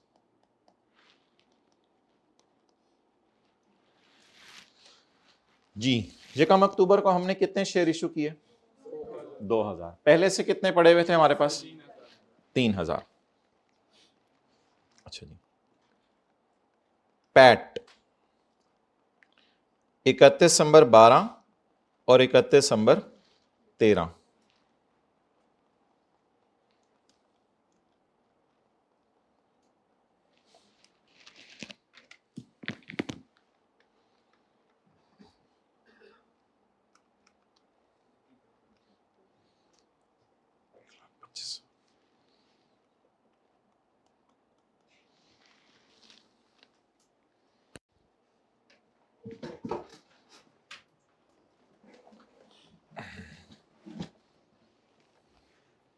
मैंने आपको फेस वैल्यू नहीं बताई, वैसे बाय डिफॉल्ट फेस वैल्यू 10 रुपए, लेकिन एग्जामिनर तो बताएगा।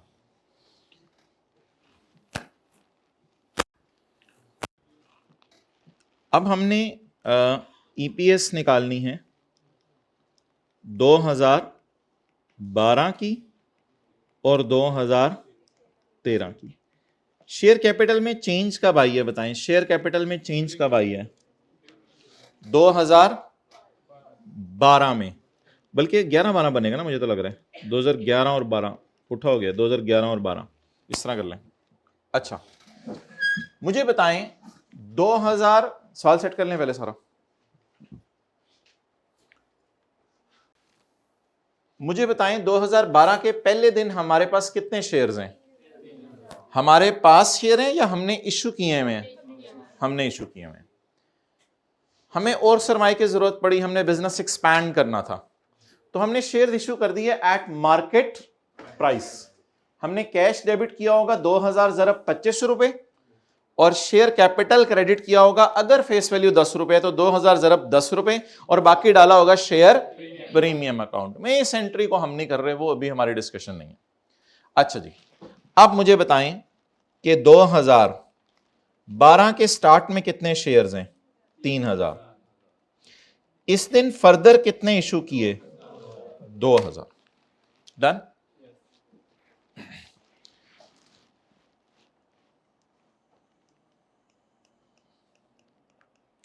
एक कॉन्सेप्ट समझने के लिए इसको भी आप 3000 कर दें, इसको भी 3000 कर दें।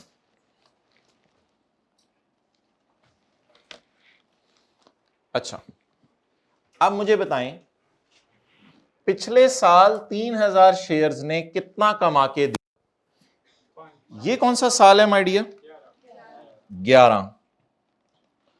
और ये कौन सा साल है? 12। पिछले साल का पैट बताएं। पिछले साल 3000 शेयर्स ने कितना कमा के दिया? जल्दी बताएं। 5 लाख। इस साल 3000 शेयर्स ने अपना रोल प्ले किया 9 मंथ्स, और 6000 शेयर्स ने अपना रोल प्ले किया 3 मंथ्स। या दूसरे तरीके से समझ लें, 3000 शेयर्स ने पूरा साल हेल्प की, और नहीं आपने 3000 कर दिया, 3000 शेयर्स ने पूरा साल हेल्प की, और 3000 शेयर्स ने 3 महीने हेल्प की। ठीक है, या बोलें 3000 शेयर्स ने 9 मंथ्स हेल्प की, और 6000 शेयर्स ने 3 महीने हेल्प की। और हमें कितना कमा के दिया? हमें कितना कमा के दिया? 6 लाख। मैंने जानबूझकर कैलकुलेटर, मैंने उधर नीचे रख लिया, मैंने एक दफा लिया तो मैंने जानबूझकर अर्निंग को बूस्ट प्रोपोर्शनेटली कराया है। कैसे? मैंने कहा फर्ज करें कि पिछले साल मैंने 5 लाख कमाया है, तो इन 3000 ने तो 5 लाख ही कमा के दिया। भाई इस तरह की कोई रिवर्स वर्किंग भी आ सकती है, ऐसे जरा समझ लें। तो 5 लाख इन 3000 ने कमा के दिया पिछले साल, तो इन 3000 ने अगले साल भी कितना कमा के दिया? बोले 5 लाख। और अब मैंने फिर एज्यूम किया कि ये वाले 3000 शेयर पूरा साल अगर कमाते तो फर्ज करें 5 लाख कमाते, ऐसी रॉकेट साइंस होती तो नहीं कंपनी में। ये 3000 शेयर पूरा साल कमाते तो कितना कमाते? 5 लाख। लेकिन इन्होंने सिर्फ 3 महीने कमा के दिए, तो 5 लाख का 3/12 1,25,000। तो मैंने यहां पे लिख दिया 6,25,000। अब मुझे शायद लग रहा है कि दोनों सालों की ईपीएस मेरी मैंने ऐसी एक साइंस की है ना, बताएं 3000 शेयर्स साल के शुरू में थे, 1 अक्टूबर को और कितने इशू कर दिए? 3000। इन 3000 ने पिछले साल कितना कमा के दिया? 5 लाख। इन 3 और 3 ने मिला के कितना कमा के दिया? शायद इस 3 ने ऐसे बिजनेस में होगा कभी नहीं, नेवर एवर, कोई बिजनेस दुनिया का ऐसा नहीं होगा, लेकिन कॉन्सेप्ट क्लैरिटी के लिए इन 3000 ने कितना कमा के दिया? 5 lakh, for the sake of discussion. और इन 3000 ने सिर्फ कितना कमा के दिया? 3 महीने। तो 5 लाख अगर साल में कमाया गया है तो 3 महीने में कमाया जाएगा 1,25,000। टोटल कितना कमा दिया? 6,25,000। डन। ये बात समझ आ गई? ओके। अब ईपीएस निकालते हैं 2011 की और 2012 की। 2011 की ईपीएस निकालने के लिए हमें कोई वर्किंग नहीं करनी पड़ेगी, क्योंकि what is PAT, what is irredeemable preference share, what is irredeemable preference dividend, 0 divided by number of ordinary shares, 0.67। ये अर्निंग पर शेयर किस साल की होगी? 11 के आसमानों पे पहुंची, 166 रुपए हर शेयर पे हमने कमाए। डन। अगले साल आई ईपीएस 2012 6,25,000। आप बताएं, जल्दी बैठे जरा हाइब्रिड में, आप बताएं बेस में कैसे चलूं?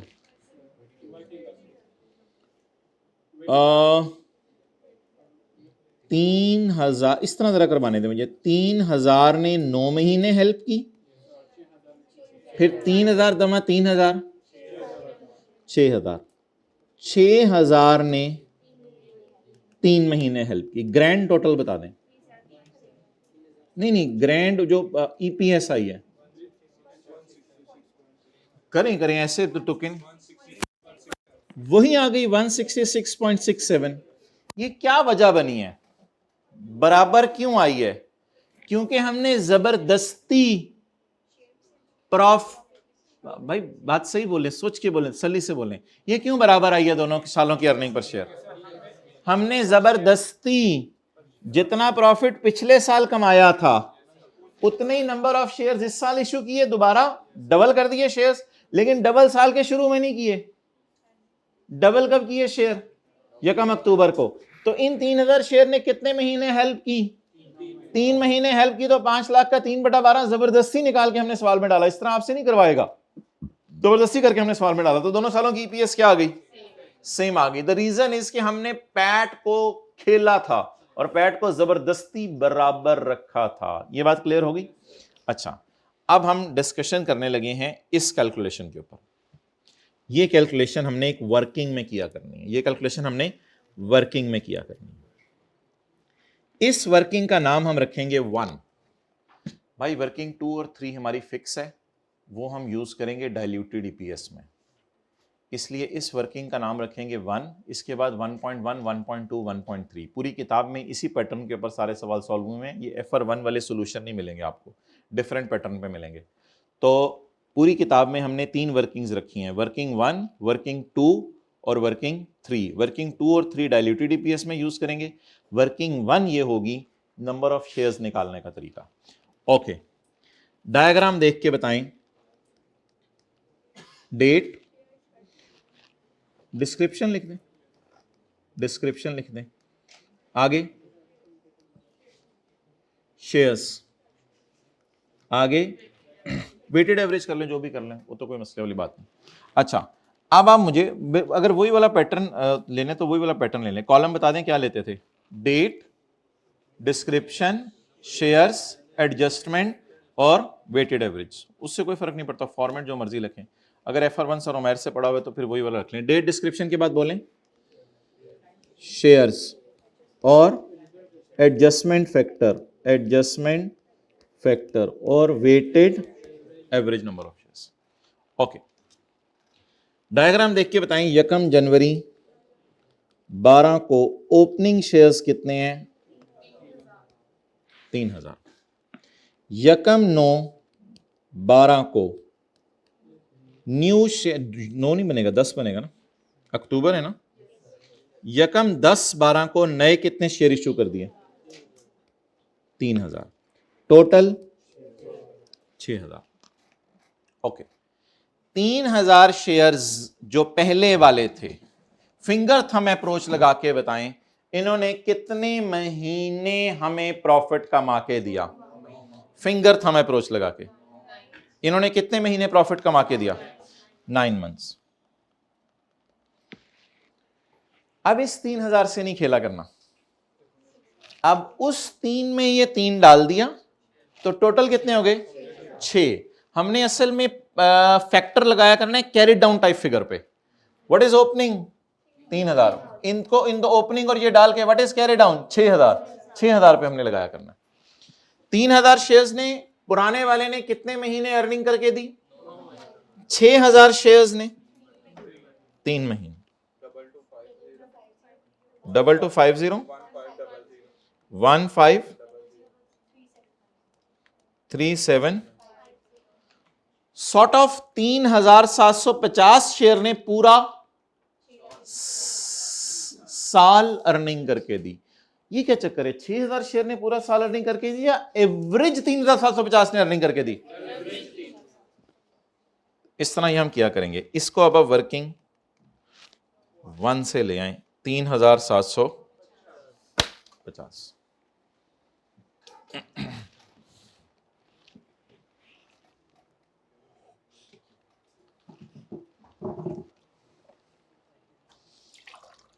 अब बड़ा सा रूल लिखना है,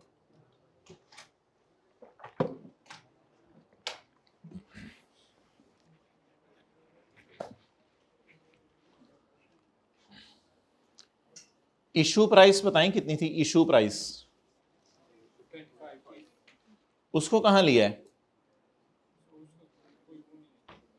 भाई, इशू प्राइस कहां लिया है, इशू प्राइस कहां लिया है, कितने रुपए के शेयर इशू किए हैं 2500 रुपए के eight market price, eight market price. असल में ना डिनोमिनेटर में हमें क्वांटिटीज चाहिए होती हैं, इसलिए इशू प्राइस का कुछ करना नहीं, तो बड़ी सी बात लिखें और ये रूल्स जो है ना सारे अपने प्रॉपर लिखते रहिएगा, जैसे जैसे रूल आए हम लिखते रहेंगे ताकि जब बड़े वाले सवाल आए तो उनमें कोई मसला ना हो, फिगर्स कंफ्यूज ना करें आपको। तो सबसे पहला आज रूल लिखें, issue price will be ignored, issue price will be ignored while calculating EPS. Issue price will be ignored while calculating EPS if बोले आगे if नहीं,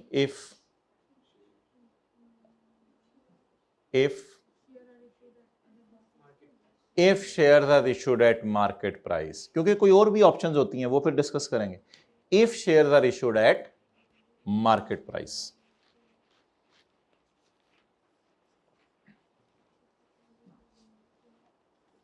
इश्यू प्राइस इग्नोर करें। ओके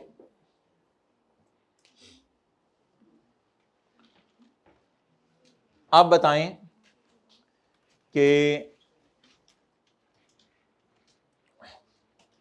साल के शुरू में कितने शेयर थे 3000, फर्दर कितने आए, अच्छा आप वैसे ना फिक्स्ड एसेट की डिप्रिसिएशन इस तरह कैलकुलेट करते होते हैं, 3000 रुपए का एसेट है, 3000 ओपनिंग, बस डायरेक्ट रेट लगाते हैं और इस 3000 पे रेट लगा के 3/12, लेकिन इसको फिक्स्ड एसेट टाइप ही समझे, यहां रोक के 3000 पे 9 महीने कर दें और 3000 जमा 6000, टोटल ऐसे कितने हो गए 6000, और 6000 पे क्या लगा दें 3/12, तो हम इस अप्रोच के ऊपर चलेंगे।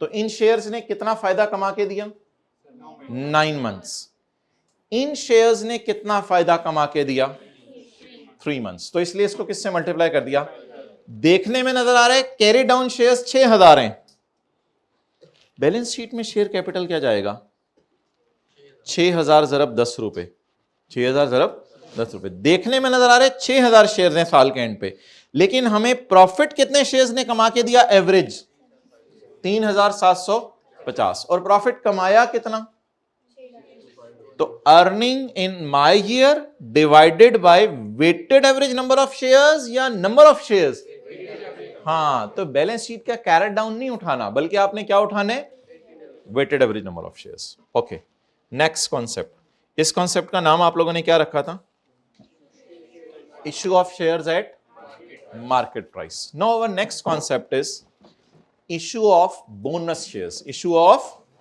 Bonus shares.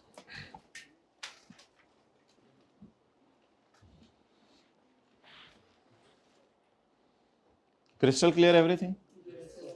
डन? अच्छा जी, एक छोटा सा सवाल कर लें 1 मिनट के अंदर। क्वेश्चन नंबर 1C, या इधर से देख लेते हैं। इशू ऑफ शेयर्स एट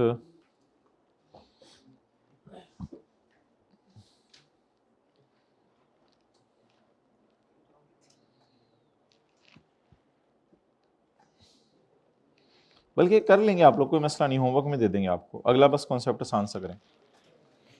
मुझे वैसे बता दें, चलें, मेरा 1 जनवरी 15 को 6000 शेयर्स हैं। मैंने 1 मार्च को 2000 शेयर और इशू किए और 1 नवंबर को 500 शेयर और इशू किए। चलें जी, वेटेड एवरेज निकाल दें। वर्किंग 1, लेकिन कैलकुलेटर पे करें ज़बानी। Weighted average number of shares,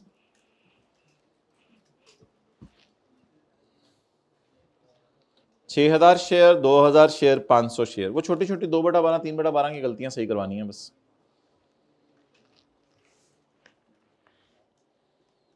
ji, weighted average number of shares जिन्होंने इस साल अर्निंग करके दी।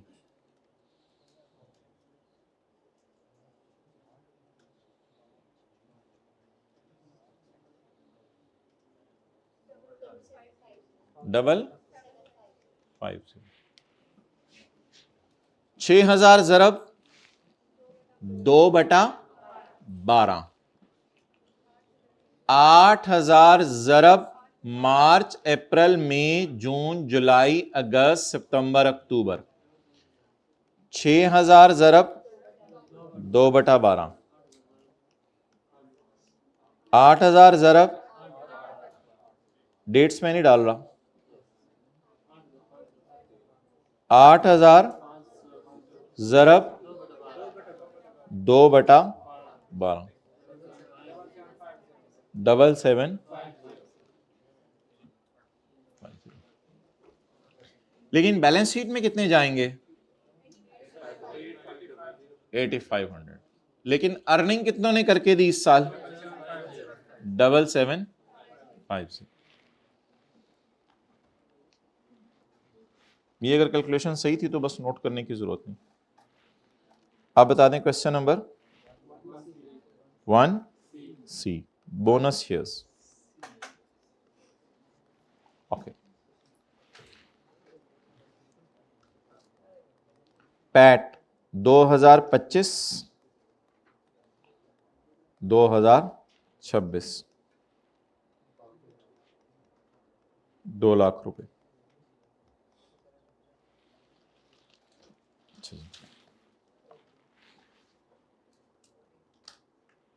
On 1 January 2026 we have 25,000 shares in issue.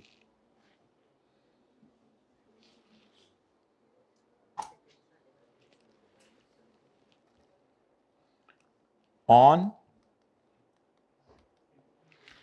1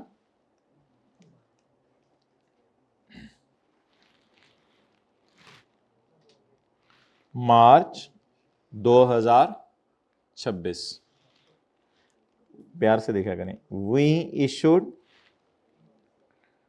2 shares, 2 bonus shares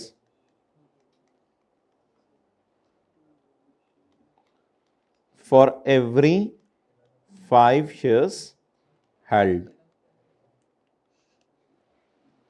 please क्या क्या भाई please. On 1 March 26 we issued 2 bonus shares for every 5 shares held. 5 वाले को दो, 5 वाले को दो, 5 वाले को दो, 5 वाले को दो, लेकिन 25,000 आगे वैशी।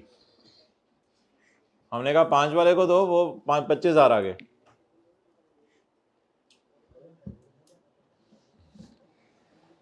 ओके,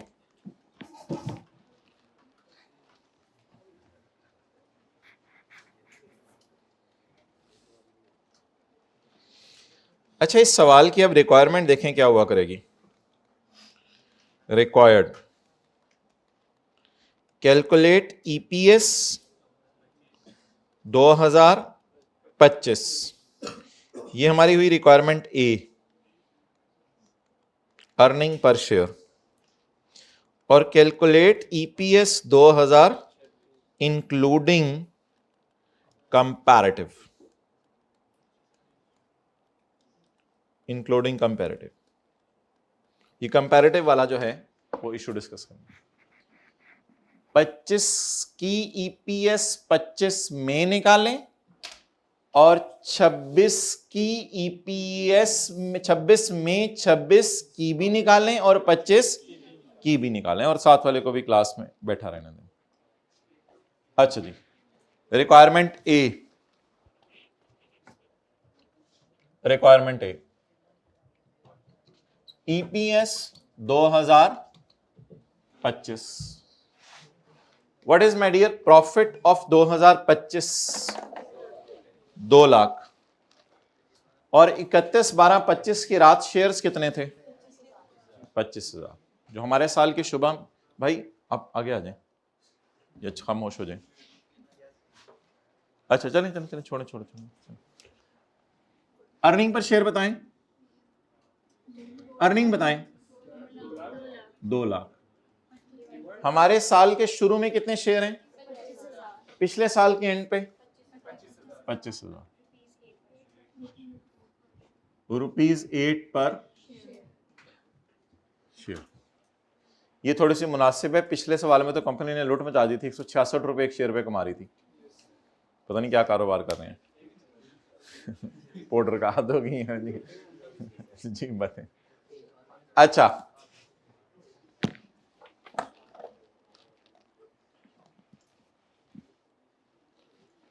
दो 2026 में हमने कितने शेयर इशू किए? 2 share for every 5 shares held.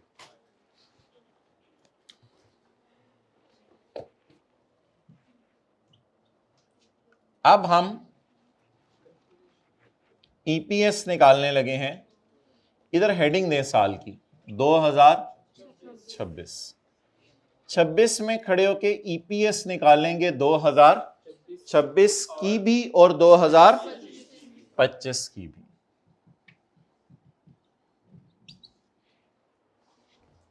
Okay, what is earning attributable to ordinary shareholders? 2 lakh. तुम्हारा लहू क्यों बह गया?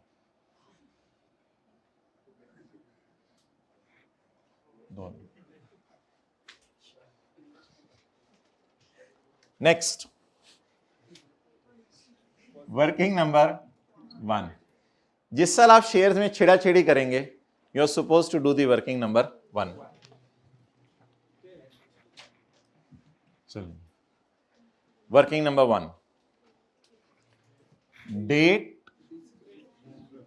Description, shares, factor, weighted average number of shares. Okay,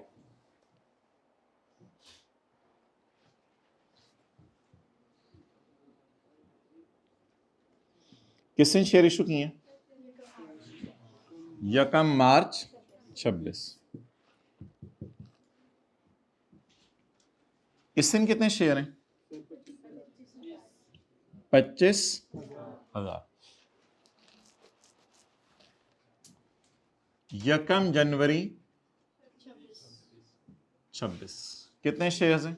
25,000।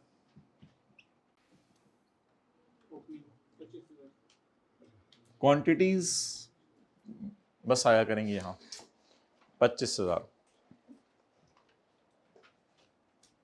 1 bonus shares issued, यानी जो बोनस शेयर इशू किए। 2 shares for every 5 held. जिसके पास 5 हैं उसको 2 दे दें। अब हम करेंगे क्या? 25 1000 डिवाइडेड बाय 5। जिसके पास 5 हैं उसको 2 दे दो। तो 25,000 डिवाइड बाय 5 पता चल जाएगा 5 के कितने सेट हैं। 25,000 डिवाइड बाय 5 पता चल जाएगा 5 के कितने, वो जो सेट बनेंगे उनमें हर एक को कितने, हर सेट वाले को कितने शेयर देने होंगे, 2। तो what we have decided that we will issue 2 bonus for every 5 held I will issue 2 new bonus shares, 10,000।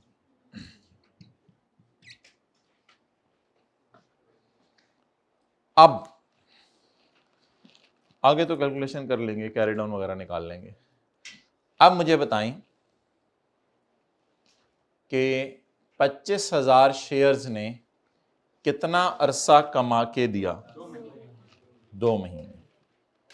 और 25 जमा 10, इस तरह बोलें 25 जमा 10 35,000 शेयर ने कितने महीने कमा के दिया। तो अब हमारे साल में थोड़ी अर्निंग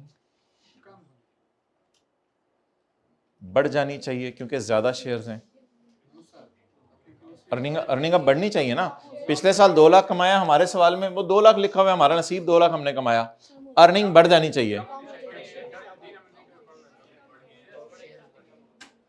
मेरे ख्याल से तो भाई अर्निंग कम नहीं होनी चाहिए, अर्निंग बराबर रहनी चाहिए, क्योंकि बोनस शेयर इशू करके कंपनी ने पैसा इकट्ठा नहीं किया।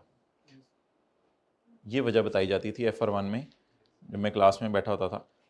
तो बोनस शेयर इशू करके कंपनी ने पैसा नहीं इकट्ठा किया ना। अगर कंपनी पैसा इकट्ठा करती तो बात समझ आती। तो इसकी वजह से अर्निंग में, आप EPS बोल रहे हैं शायद कम होनी है, मैं वो बात नहीं कर रहा। EPS और अर्निंग में फर्क है। अर्निंग होती है पैट, और EPS होती है earning divided by number of. मैं वो नहीं पूछ रहा, मैं अर्निंग पूछ रहा हूं। Is there any boost expected in earning? हमने बिजनेस को दिया ही क्या है, कुछ भी नहीं। हमने सिर्फ एक एंट्री की है, शायद आपको याद हो, retained earning debit share capital credit. लेकिन पिछले सवाल में कैश डेबिट हो रहा था क्योंकि मार्केट प्राइस पे शेयर इशू किए थे। इधर मार्केट प्राइस पे शेयर इशू किए हैं या मुफ्त में शेयर इशू किए हैं। तो सिर्फ क्या हुआ है, हमारे नंबर ऑफ शेयर्स इंक्रीज हो गए हैं, लेकिन अर्निंग पर कोई फर्क, अर्निंग पर शेयर नहीं बोल रहा, अर्निंग पर कोई फर्क नहीं पड़ा। तो लिखें जी रूल नंबर 2 यहीं पे कहीं पे, नीचे लिख लें ऊपर लिख लें, बस डब्बे में ले लिया करें या हाईलाइट कर लिया करें ताकि आपको याद रहे। When we will issue bonus shares we do not expect any boost in earning. When we will issue bonus shares we will not expect any boost in earning।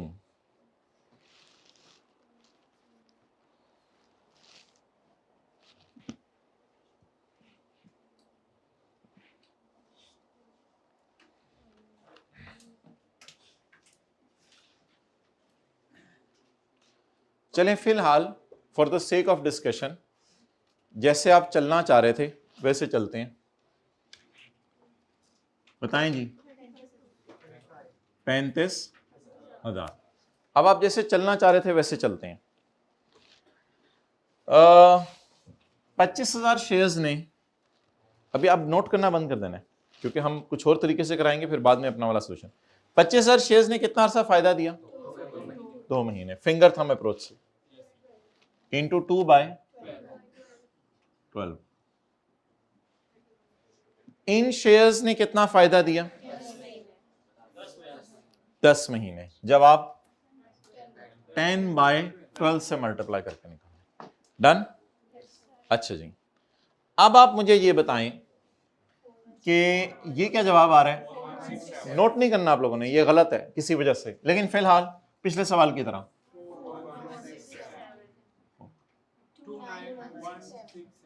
16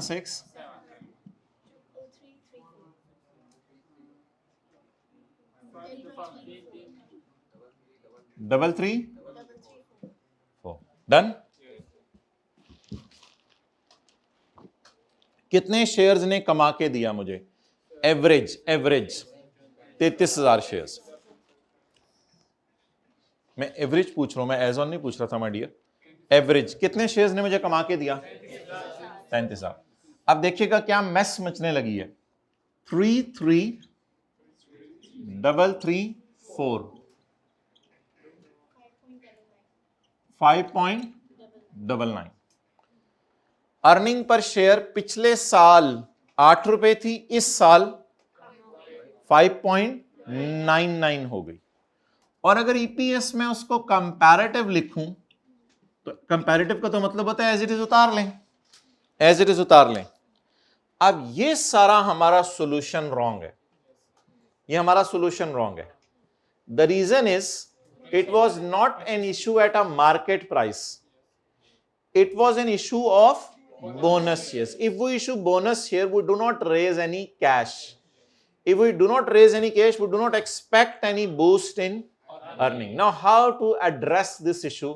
इस issue को कैसे address करें, उसका अब हम हल देखने लगे हैं। मसला समझ लें।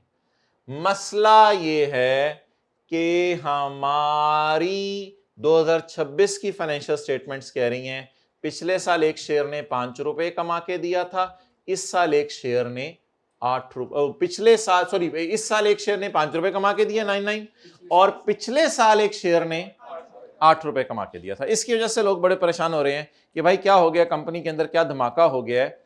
तो मोहतरम इसके लिए हम जरा उसी को दोबारा लिखते हैं, 2 लाख डिवाइडेड बाय 25,000। अब हम 2 लाख से नहीं लड़ सकते, 2 लाख से इसलिए नहीं लड़ सकते कि पिछले साल का पैट 2 लाख है और हमारे साल का पैट 2 लाख है। इससे हम नहीं लड़ सकते, इसको हम नहीं कुछ छेड़ सकते। जो पैट है वो है, बस अर्निंग तो यही है। लेकिन स्टैंडर्ड कहता है एज्यूम करो, IAS 33 कहते हैं एज्यूम करो कि बोनस शेयर हमेशा से इशूड थे। क्या एज्यूम करो? बोनस शेयर हमेशा से इशूड थे, बोनस शेयर हमेशा से इशूड थे। अच्छा ठीक है जी, बोनस शेयर हमेशा से इशूड थे। अब हम क्या करेंगे? हम करेंगे जी वर्किंग 1.1, वर्किंग 2 नहीं, वर्किंग 1.1। हम बोनस शेयर की एक कैलकुलेशन किया करेंगे। Before bonus share new shares कितने इशू किए और आफ्टर। हर 5 वाले को कितने शेयर्स दे दो? हर 5 वाले को नए कितने दे दो? So what was before? हर 5 वाले को 2।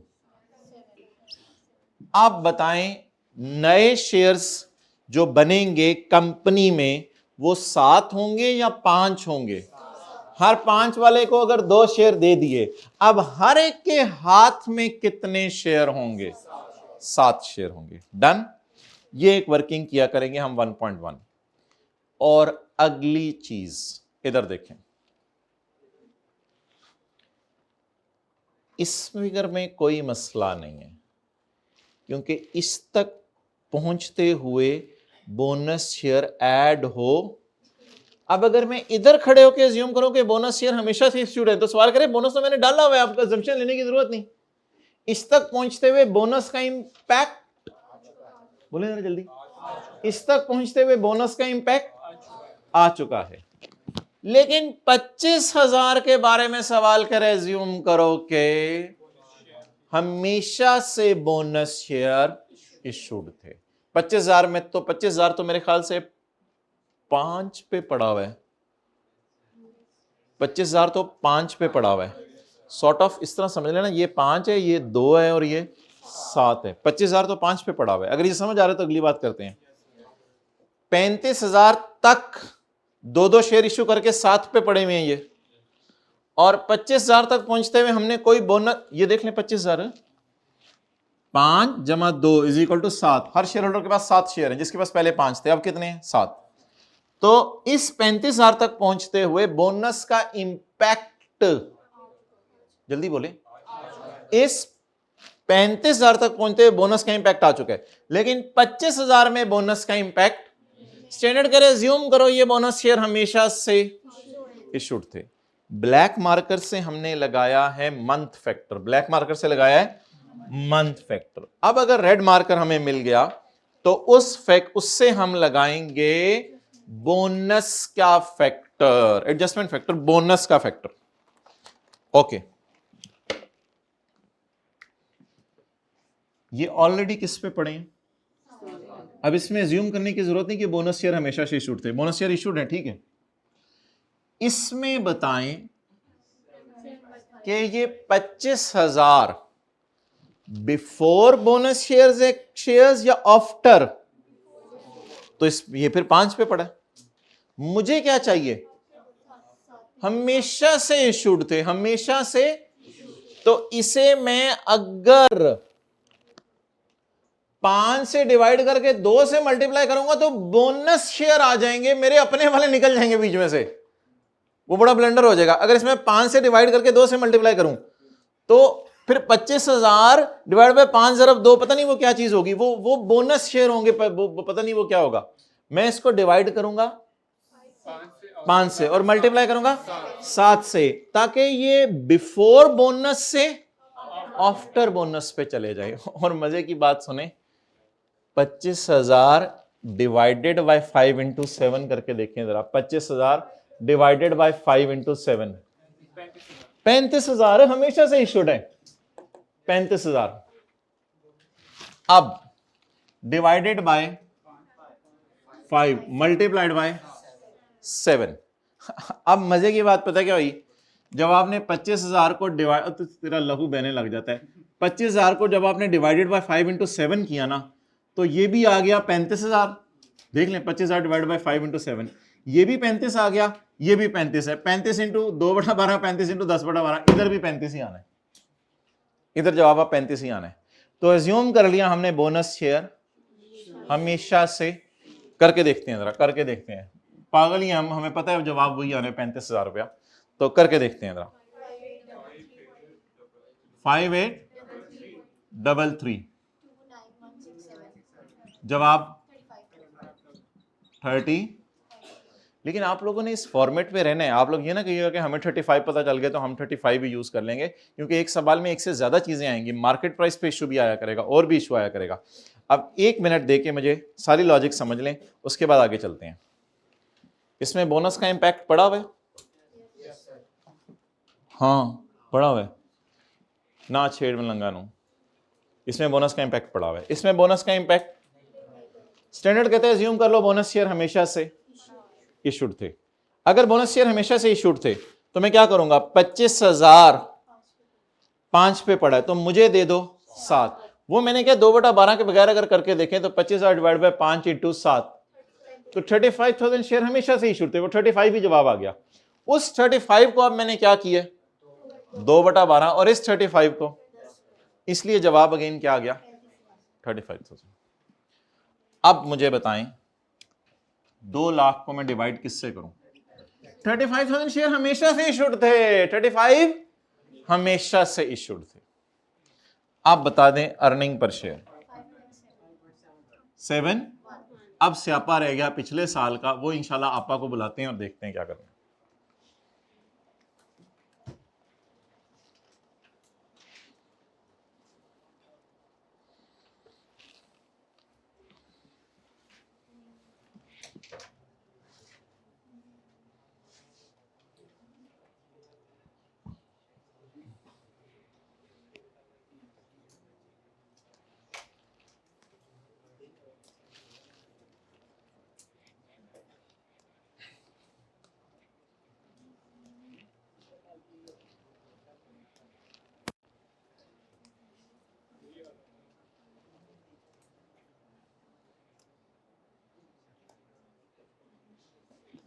ओके जी, आखिरी कॉन्सेप्ट आज का, हम ईपीएस को ना छेड़ने लगे हैं पिछले साल की, इसलिए इसके साथ लिख दें रीस्टेटेड, रिवाइज नहीं, रीस्टेटेड।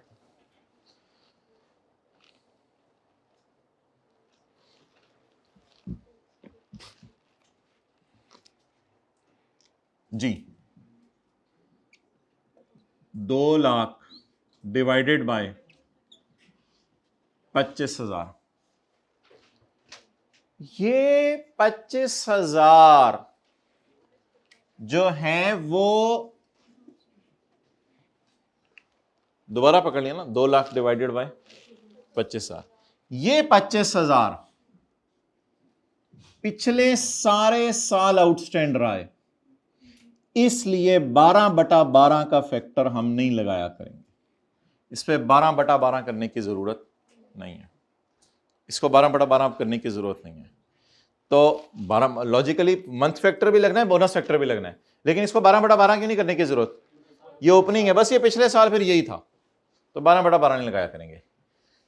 बोनस शेयर एज्यूम करो हमेशा से इशूड हैं, हमेशा से इशूड हैं, कितने लाल बोनस शेयर एज्यूम, बच्चा बगल में ढंडोरा शेयर में, बोनस शेयर एज्यूम करो हमेशा से इशूड है, एग्जैक्ट वही वाला फैक्टर कॉपी पेस्ट कर लें या लॉजिक पे चलने, तो 25,000 बिफोर बोनस है, मुझे बोनस नहीं चाहिए, फिर ये अजीब सी फिगर निकल आनी है, मुझे न्यू शेयर्स चाहिए जो कैरेट डाउन है, वो कितने होंगे 7, वही फैक्टर 7/5 का यहां से उठा के पिक एंड ड्रॉप, इसे स्कूल वैन करती है, पिक एंड ड्रॉप, इसी को यहां लगा दिया करना दोबारा,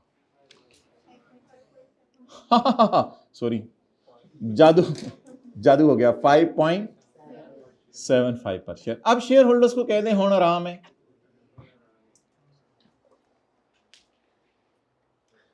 अच्छा ये क्या वजह, पिछले साल हम कह रहे थे 8 कमाया और इस साल हम कह रहे हैं नहीं मैंने तो 5.7 कमाया, शेयर्स बढ़ गए,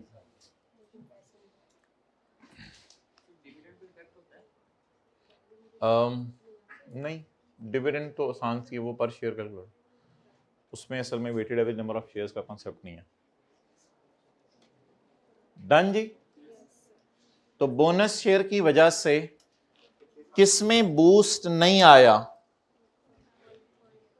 भाई रूल लिखवाया आपको, रूल लिखवाया है, बोनस शेयर की वजह से अर्निंग में बूस्ट। अच्छा ये 25,000 इंटू 7/5 क्या आ रहा है, वैसे वैसे देखें 25,000 इंटू 7/5 35,000, यानी अज्यूम किया कि बोनस शेयर हमेशा से इशूड हैं, हमेशा से ही इशूड हैं, और इज इक्वल टू 5.71 पर शेयर। अच्छा इसका एक शॉर्टकट भी होता है, वो जरा देखिएगा क्या है, असल में इधर 7/5 लगाने की बजाय इस 7/5 को इधर ले जाओ और 5/7 लगाओ, इसको मैथमेटिकली हम साबित किया अभी आपके सामने, इधर 7/5 लगाने की बजाय इधर 8/7 वो 5/7 लगा दो तो भी जवाब सेम आएगा, ठीक है, यानी कैलकुलेटर पे लिखें 8 इंटू 5/7 5.71, लेकिन इस बहस को भी रहने दें, अब हमारे 5 मिनट रह गए हैं, इस 5 मिनट को जरा इफेक्टिवली यूटिलाइज कर लें, बोनस शेयर की रिवीजन कर लें। अच्छा नोट कर लें, नोट कर लें,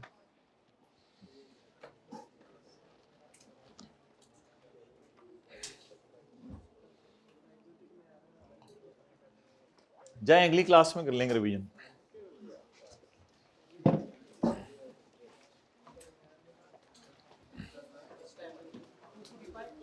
फोर्टी 45 पे, अच्छा वो रूल इसके लिए क्या लिखना है हमने, रूल नंबर 3, हम एज्यूम करेंगे कि बोनस शेयर हमेशा से ही इश्यूड हैं, तो इसकी अंग्रेजी अगली क्लास में फिर लिख लेंगे, ये लिखा रहने देना, जाएं जी।